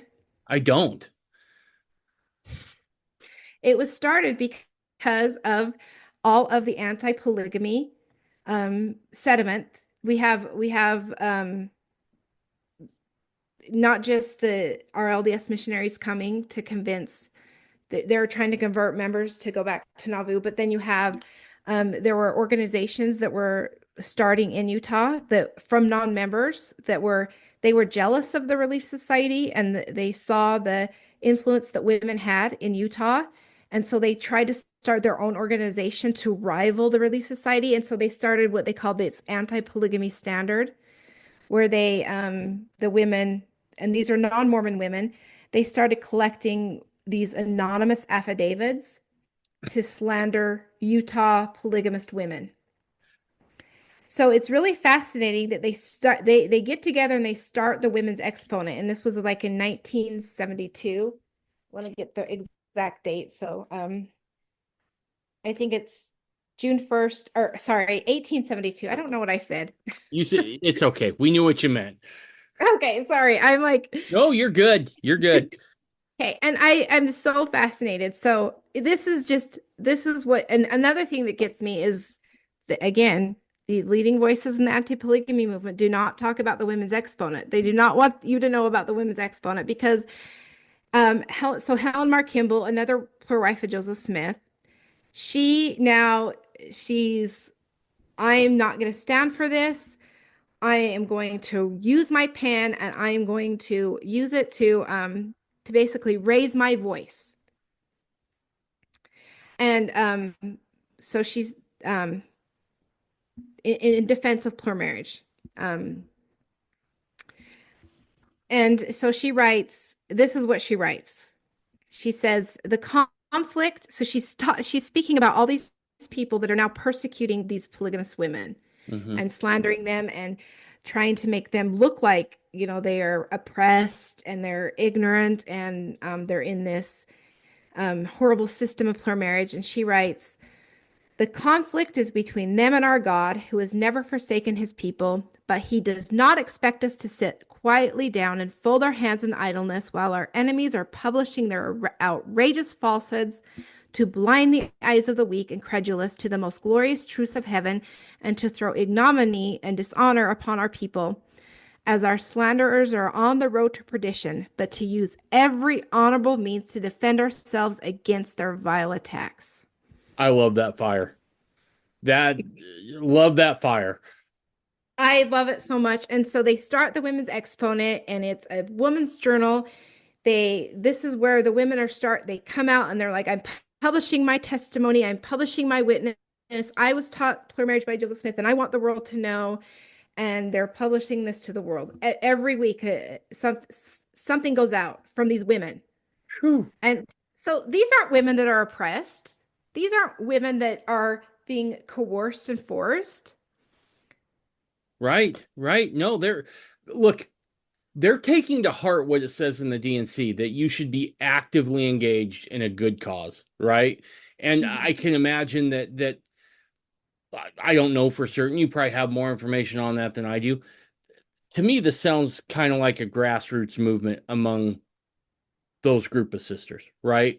And let's face it, and I've said this for a while too, right? You will never catch me trying to tell a woman how great plural marriage is, because it's kind of a bad look, right? And I'm a dude, right? And people are going to be like, well, of course you're for it, right? There is something more potent when women step up to make that claim. It is more potent because it's their voice, not the dudes.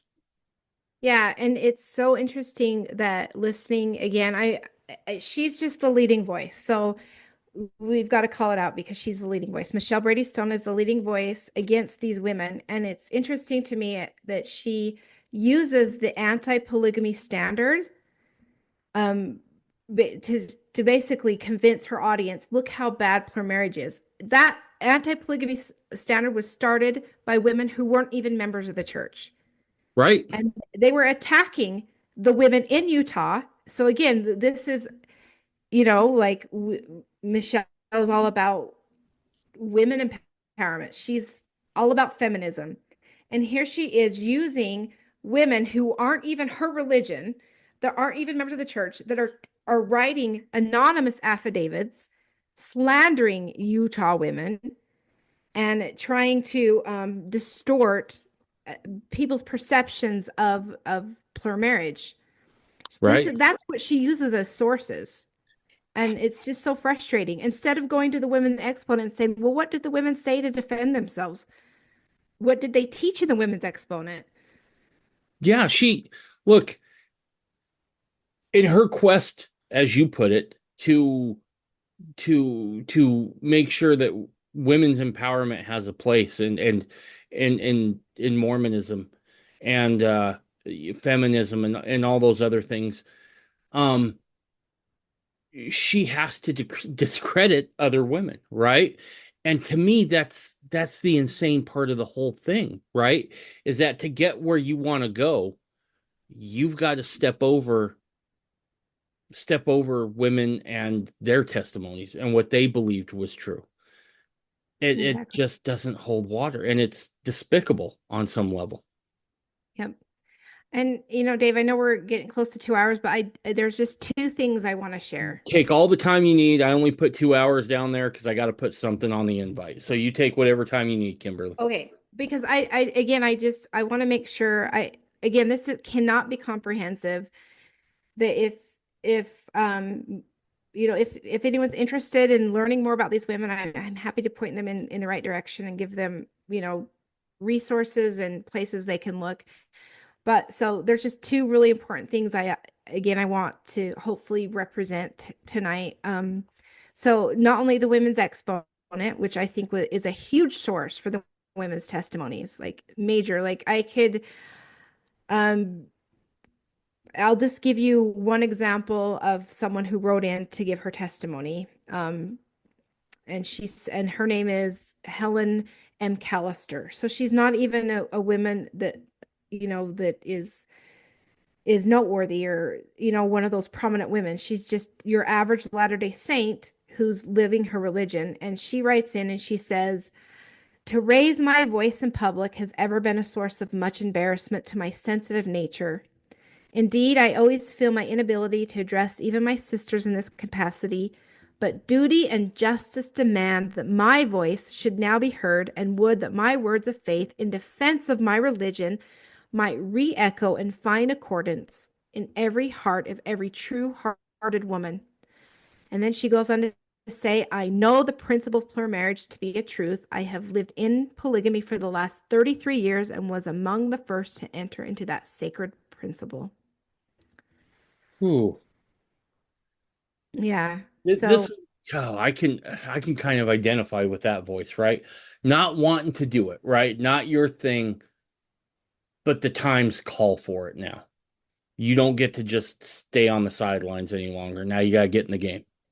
yeah, and that's why I wish in this discussion that we would let the women speak. Let them and so people can actually decide. So if you're going to have a debate about plural marriage, you have Michelle's voice, Michelle Brady Stone, again, because she's the leading voice. She's made herself a public figure. She claims to represent the women, but then let people hear their voice so they can decide which voice they're going to follow, whose testimony are they going to believe. And so that's just, again, my frustration is that not very many people have heard these testimonies. And then something I think is of noteworthy to add is that if we haven't heard enough of the women in the Women's Exponent on January 6, 1870, do you know what happened on that date? Enlighten me, please. So there was this mass meeting of women. It was called the Great Indignation Meeting, and 5,000 women, Mormon women, came to sign a petition to protest a government bill that would make polygamy in Utah illegal. Wow. So the women showed up for it. 5,000 Mormon women lined the streets of Utah to sign a petition to protest a government bill which was going to make polygamy illegal.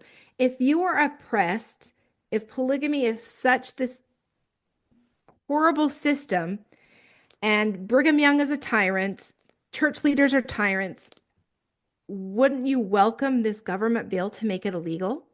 Yeah.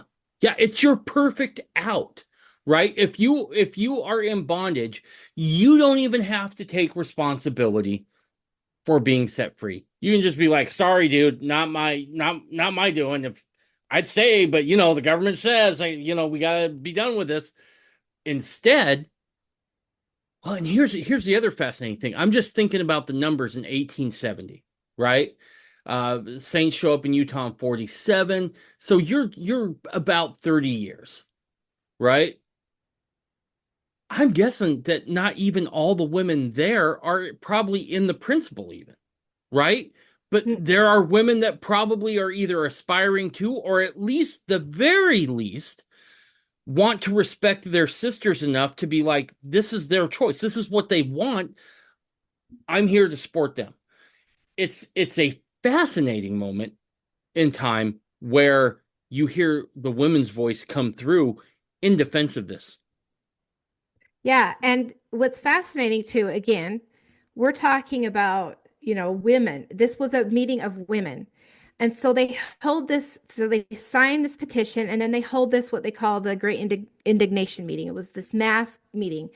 So you have, again, so the federal government is involved. So you have major press there, press from, back east, everywhere.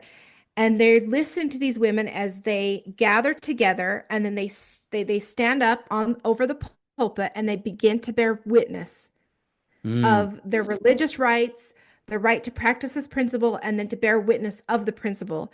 And I just wanted to give this testimony of this woman. Her name is, she doesn't give her first name. It's Mrs. Wilmarth East. So she's going by her husband's name, Mrs. Wilmarth East. She gets up in this meeting and she says, this is what she says. I am thankful today that I have had the privilege of living the religion of Jesus, our Savior. I am thankful today that I have the honored privilege of being the happy recipient of one of the greatest principles ever revealed to man for his redemption and exaltation in the kingdom of God, namely plurality of wives. And I am thankful today that I know God is at the helm and will defend his people. Whew, man. And it's just tossed out. It's never revisited. That kind of passion is never given its due. These women don't ever get their, quite frankly, the recognition that they deserve, right? Look, it's one thing to do it today. I don't want to lessen that or cheapen that at all. It's a hard way of life. Not always, right? I don't want it to seem like it's miserable. Um, I know, again, women are free to leave, right? Just as the men are. Um, but they're doing it in a time when it's brand new, right? This is the first time en masse that this principle's attempted to being lived again. And they don't even have the gift of anonymity at this point, right? If you live in Utah in the 1870s, everybody knows, right? From San Francisco to New York, everybody knows what's happening. And it shows an extreme amount of intestinal fortitude to stand up at this time and bear testimony like that. And for those, in the polygamy denial camp to just toss those aside, it's despicable. And quite frankly, and these are my words, not yours. You're kind of a despicable human being if you can just toss this aside. Yeah, and toss it aside, especially given the fact that these women made incredible sacrifices. Yeah. Like, and Zina D. Huntington, she said, she even mentions, because you're like you said, that there's no anonymity, sorry, It's at all this right. I point. struggled with it too. She said, I made a greater sacrifice than to give my life, for I never anticipated again to be looked upon as an honorable woman by those I dearly loved. How could I compromise conscience and lay aside the sure testimony of the Spirit of God for the glory of this world? Wow. Yeah. Someone needs to write a book about this, right? Like just following it. I mean, I'm going to say something now that it'll get me in some trouble, but that's okay. I'm used to those waters. This might really be the first suffrage movement for women in America. I can't think of another one before this. Um, and this time it's a movement to just let them practice their religion and live what to the dictates of their own conscience in a marital practice that the rest of the world abhors. Yeah, and what's interesting to me is that that's what Joseph Smith gave his life for. Yep. He gave his life. He wanted everybody to be free to live their religion. Yep. Yep. And now modern Latter-day Saints are turning on the the founders of their own religion and trying to defame them and shame them and bring dishonor upon them for living their religion, living what was their conscience, what they testify came from God. So it's just frustrating to me. I don't even have the right words. It's heartbreaking. It actually does bring me a lot of sadness, actually. Does that sadness come from a place of just watching these women's words and their emotion and their passion just being tossed aside? Is that where Yeah, the sadness comes from? because I feel like, I was born in the church, but I guess I feel like I'm in a position where I was born kind of in a family that was inactive, and I come from a broken home. I had divorced parents. I lost my mother at a young age, and so I wanted the gospel. I was looking for that eternal family. I was looking for, like it said, what these women sacrificed for. I wanted the power and the authority, and I wanted the eternal families. And so I fought really hard for it. I fought to, gain my testimony. I fought to try to live the gospel the best I could so I could marry in the temple. And then I see all of these, Latter-day Saints not only born in the covenant, but are literal descendants of these men and women. There's Brigham Young descendants that are turning on him. There's, Right. John Taylor descendants that are saying, "Oh, how I'm ashamed of my ancestor for living plural marriage." Because I feel like I was blessed with this gospel and this covenant Right. because they made that sacrifice. How Absolutely. can I turn on them? And so it brings me sadness to see these Latter-day Saints not value what they have Right. and the heritage they're part of. I'm right there with you. As a first generation Mormon ever, there's times I just watched the one where there was a descendant of Brigham Young who was, really coming hard after him.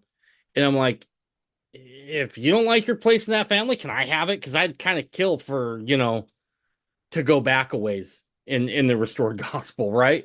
Um, it is sad. And it's quite frankly on par with what we're dealing with today, right? It is an unhinging of of good history, true history, and an embracing of lies and falsehoods and all things that are fake. And is exactly right. So I'm just like, okay, for example, what does Michelle Brady Stone have to offer you? So these women, I feel like through these women, we've inherited this covenant. What do you inherit from Michelle Brady Stone? Like, what does she offer you? Like, instead of Mormonism, what do you get? What covenant do you get? Right? What priesthood do you get? Like, what at the end of the day, what is she offering you? Absolutely. Absolutely.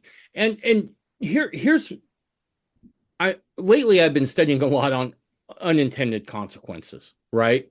Um, I look back at World War One. They just decimate Germany with sanctions for the First World War. Well, what's the unintended consequence of that? Well, eventually you cause hunger in Germany, which leads to a guy being able to stand up and say, "Follow me," and that leads to the Holocaust. Okay, that's an unintended consequence. Let's just game plan this out, right? What are the unintended consequences of espousing what Michelle Brady Stone is selling? It's this. You want to get rid of plural marriage? That's fine. But in order to do it, you got to get rid of 132. You get rid of 132, what's the unintended consequence? You get rid of eternal families, period. Right? That's not a thing anymore. Because the same revelation that outlines plural marriage is also the same revelation that outlines eternal families, sealings. And once you take that away, what do you got left? Well, and please, for those who are the Protestant faith that listen, don't take this as a slam because I don't mean it to be. But what you're left with is you're left with Protestantism with some really cool buildings. and an additional book of scripture. That's what you got. Right. The mysteries of godliness that can be revealed outside the temple. I love the Book of Mormon. I do. I value that book. I read that book daily. But if you're looking for the mysteries of godliness in scripture outside the temple, that's only found in the Doctrine and Covenants. And especially once you get to the Nauvoo period, right? And all the writings of Joseph Smith. So if you want to detach from that, understand there's consequences to be had in doing that. You will get rid and you will gut out of Mormonism anything uniquely Mormon. And you will be left with Protestantism with a really cool book and some really extravagant buildings.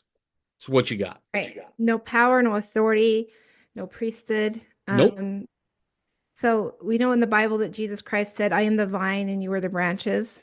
And then, he talks about, he's explaining that relationship between himself and his followers.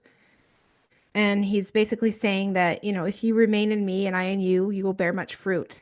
But then he says, if you do not remain in me, you are like a branch that is thrown away and withers. Right. And I really, if we can end on this high note, because Eliza R. Snow, she writes this poem called The Tree of Life. Can I, because I got just two questions I want to ask you before we wrap up. Okay. And then I want to hear that poem. But first I need to ask these two questions. One, Okay. why haven't we ever read about these women, these early women in Mormonism? Right? Why is it that they have not been featured more prominently within Mormon circles? And I'm not just pointing at the LDS Church, I'm pointing in general at all expressions of the Restoration. Why are we not hearing this more? That is a good question. And that is my frustration, to be honest.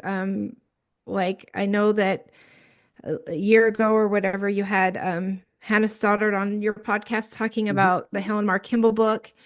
And I think that was the reason why, she started out wanting to write about these women, is because women need heroes. Mm-hmm. We have a lot of scriptural examples, of men, and I'm by no means a feminist. So I'm not saying that that's bad. I'm just saying, but women need heroes.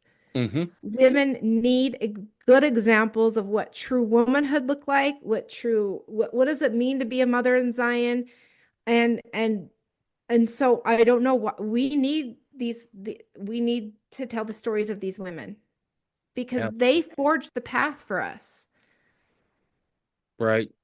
They laid the foundation of the kingdom of God, and without them, for women there is no kingdom. Without them, there's no kingdom for a man.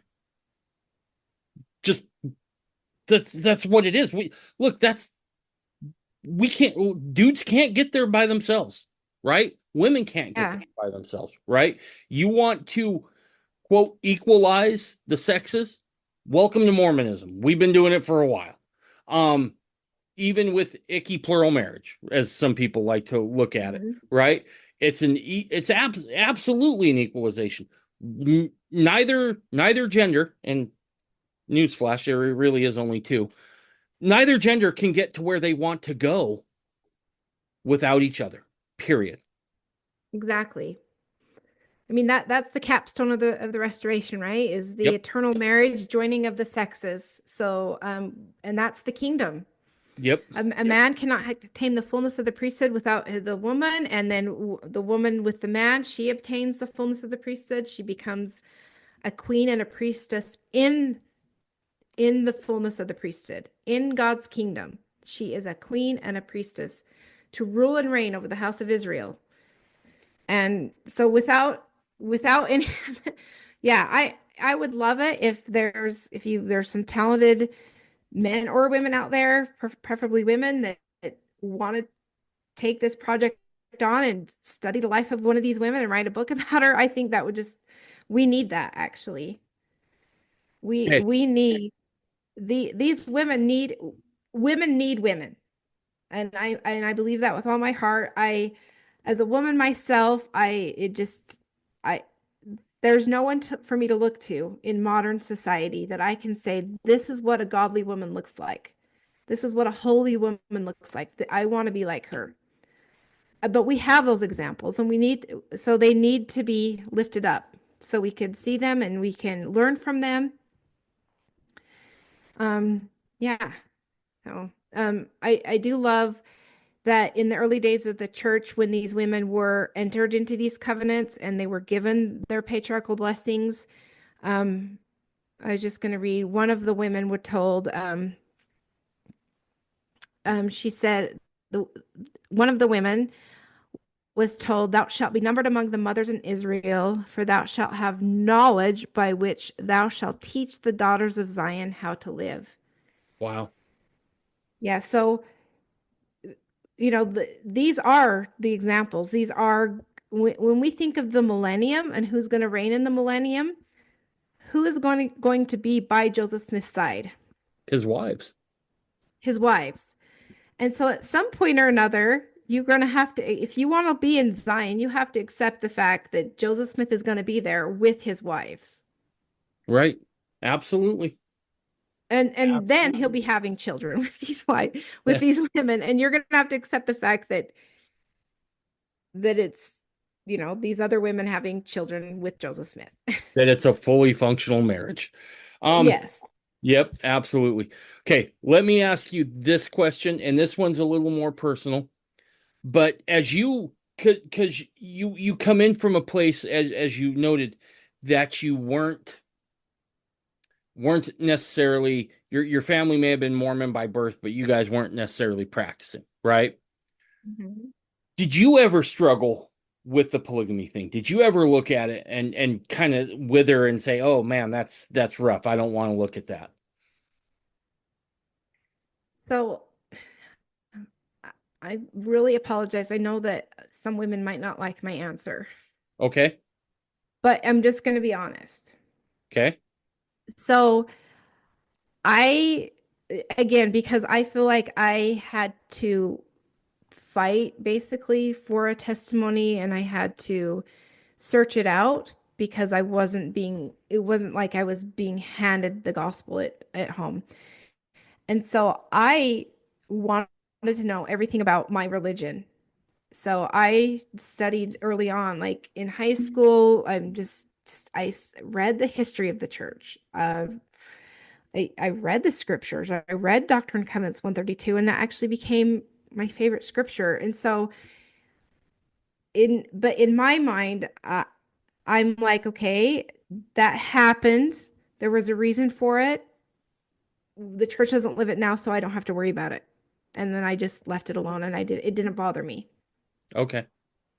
Until about 2000, I want to say 12, 13, between about the years 2012 and 2015, I had a really, really, really strong prompting and impression from the Spirit that if I wanted a strong and lasting testimony of the gospel, of the restoration, I needed to have a testimony of every single revelation that came through Joseph Smith.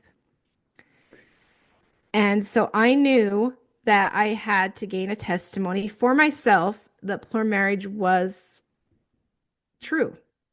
Okay. That it was a revelation that came from God. I didn't just have like a knowledge that it happened, right? Before it was just like, yeah, I know that it happened historically. I had to gain that witness for myself. Gotcha. Oh, sorry, go ahead, finish. No, go ahead. Did it scare you when you got that prompting? Did you ever feel in bondage to that fear? I wasn't scared. I was just wondering, I'm like, okay, so and it turned out to a little bit be prophetic, right? Because I had no idea what was coming down the pike. What was coming? An attack on plural marriage. Mm-hmm. Plural marriage is being used as a, like I've said it before, a theological weapon against the church. It's being used as a theological weapon against the restoration, against the character of Brigham Young and John Taylor. And had I not gained that testimony when I did and listened to that prompting, I might be a polygamy denier right now. Right. Right. And I feel like it was a blessing. And so I wasn't afraid of it.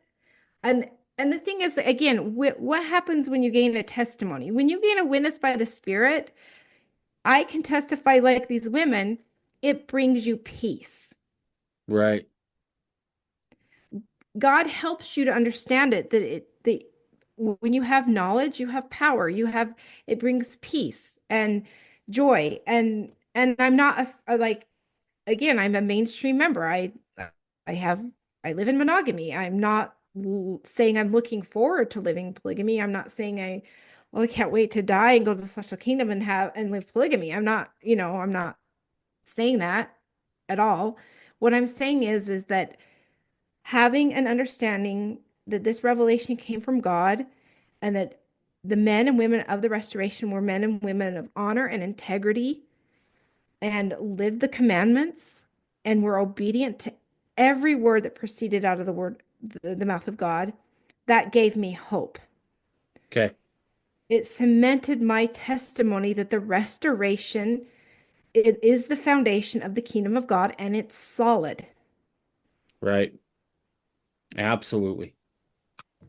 And that's what I think the big takeaway should be on this, right? Is that don't trade one form of bondage, that of being scared of the doctrine, for another form of bondage, which is being ensnared in something that's blatantly false, that's peddled by people such as Michelle Brady Stone.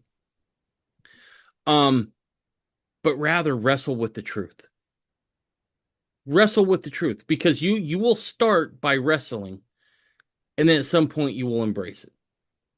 Right? What starts out as a tussle will end up as an embrace, but you got to put in the work, right? Just like you talked about, you got to put the work in. If you don't, if you do and you still walk away from it, hey, I get it. It's rough. And I don't bear judgment on anybody, man or woman, who shies away from it. It can be rough to think about, and it's, I get it. I understand it. But it doesn't mean it's not true. And just because Right. something challenges us doesn't mean it's not true. So, Right. And I've tried to just share that with women, that just having the knowledge that it came from God doesn't mean that you have to live it. Doesn't mean that God is then going to turn around and say, now you have to live this. It just means that then you have knowledge. Again, knowledge is power, that the restoration is actually true. That absolutely. Brigham Young is actually a prophet of God. That John Taylor is actually a prophet of God. That these women were actually holy, consecrated women who loved the Lord, and they sacrificed everything to lay the foundation of the kingdom of God. And from them, we inherit the Absolutely. covenant. We Absolutely. inherit this covenant that we need, that we have to have in order to be saved. Absolutely. All right. Those were my two questions. Let's go ahead and go to that poem, because if it's the one I'm thinking of, it'll be a great place to wrap this all up. Yeah, and I do want to wrap it up with this because again, Eliza R. Snow, she's the prophetess of the restoration. She's actually was set apart by Joseph Smith in Nauvoo to be Zion's poetess. Mm-hmm. And so through her poetry, this is where she reveals the doctrine. Okay. So this poem, I think, is so profound. And again, it ties in to what Jesus taught about I am the vine and you are the branches. Okay. So it's called the tree of life. And so she says, the tree of life's an emblem, one that shows the principle on which existence flows. The trunk, the center, issuing from the root, from which 12 branches bear 12 kinds of fruit. Mm. The root, the spring, the fountain, or the head, from which the spirit, life, light, knowledge spread, will unto him, the eternal God, compare, diffusing life and blessings everywhere. The trunk to Christ, who is the living vine, to whom as branches his apostles join. partake his spirit, and the fruit they bear is through their lineage scattered here and there. Hmm. So this is just the first part. So again, she's comparing, right? She's saying Right. this tree is Christ, and these branches are what? His 12 apostles. Yep. So again, it's what he's saying. I am the vine, you are the branches. If you cut yourself off, you're going to wither and die. Right. If you stay in this trunk with, and again, with the 12 apostles, anciently and in the restoration, right? You're part of this tree, this vine, and you partake of spirit, life, light, knowledge, right? Then she goes on. This is the part I just think is so beautiful. She goes on and she says, again, we'll thus compare the tree of life, the trunk, a husband, every branch a wife, Mm. grafted in him, the fruit posterity, partaking life and fatness from the tree. The leaves, the holy priesthood that will rest upon that fruit by lineal behest. Wow. And through the perfect laws of purity, will for the healing of the nations be. And thus will Joseph Brigham Heber too, and many more that practice as they do, as stems, as trunks, as heads, as centers stand, and spread their righteous branches over the land, through limb to limb be grafted on, until the spreading boughs shall all the garden fill. However far the utmost limbs extend, the trunk its sap through every fiber sends. Wow. Oh, and then, sorry, there was one more part. She Oh, you're says, good. Christ is the holy branch from Jesse's root. 'Twas said that from his roots a stem would shoot. From that same stem, the saviors will come forth on Mount and Zion's mount to sanctify the earth. Ooh, allusions to temple work as well. Um, oh, there's a lot there that is absolutely beautiful. And the fact that she couples that with just stay true to the gospel, but also understand what a how big of a role celestial plural marriage plays in this, right? She goes on, and I think it's a beautiful allegory where she talks about, the wives being grafted with the husbands, and the posterity being the fruit, and the priesthood being the leaves, and leaves kind of protect that fruit, and um yeah, and then makes allusions to, if I'm not mistaken, that last part there talks about kind of a lineage of the Savior, right? Standing as saviors on Mount Zion, temple work, that sort of thing. Mhm. We had a previous podcast where we talked about the reasons for plural marriage, and you did an excellent job in laying that out about preserving the posterity back to Adam, right? Um, you have to look at the whole picture to understand what's going on here.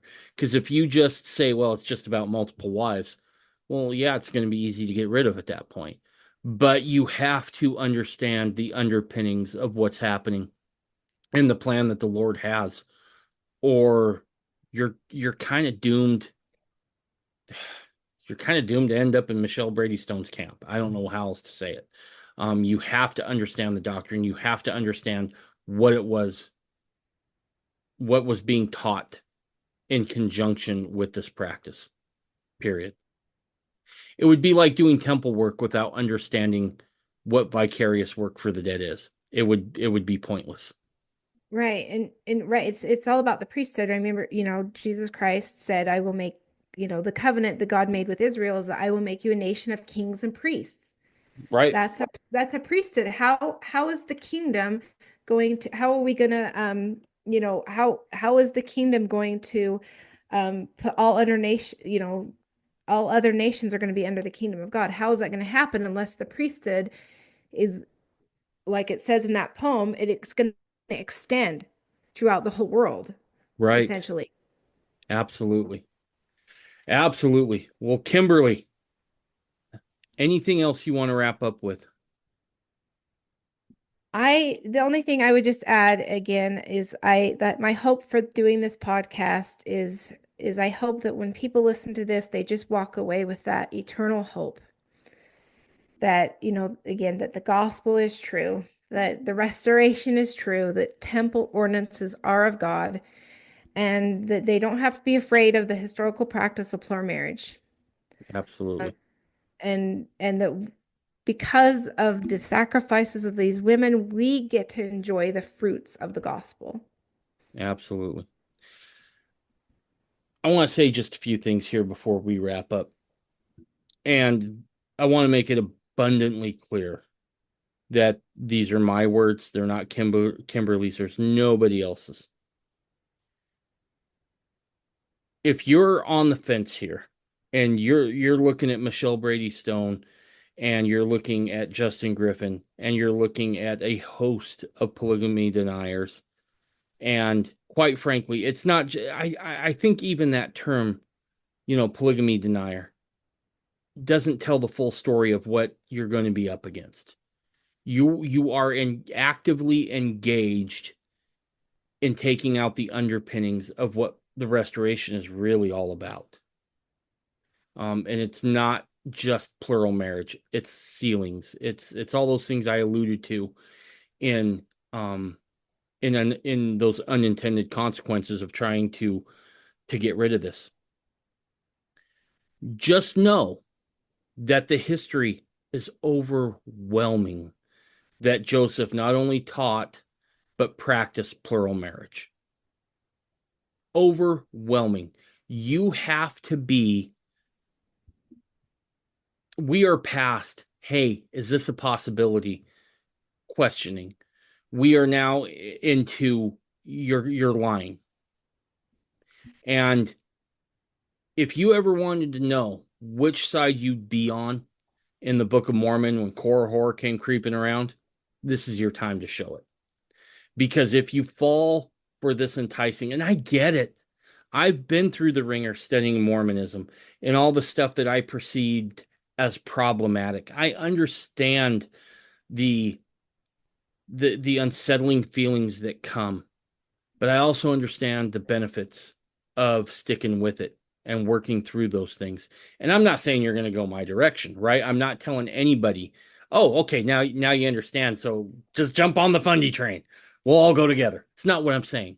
What I'm saying is you have to understand it if you want to understand the gospel and the restoration as taught, as revealed by Joseph Smith. And I hear a lot of people saying, gosh, how could people fall for that when Korihor came around? Well, here's your opportunity, because Michelle Brady Stone is a Korihor. I don't know how else to put it. Justin Griffin is a Korihor. And the people who lead out in that are absolutely a Korihor. And they're preying, quite frankly, on some of the weakest of us. They rely on people having a faith crisis and then capitalizing on that faith crisis. And they also are using the same deplorable tactics that were used on the founding fathers, right? The left understood entirely. If you want to get rid of the Constitution, you have to progress past it. And the only way you can progress past it is by discrediting the founders. Now, they're not out and outright discrediting Joseph Smith. They're just painting you a very different picture of who Joseph Smith is. One that's not based in truth.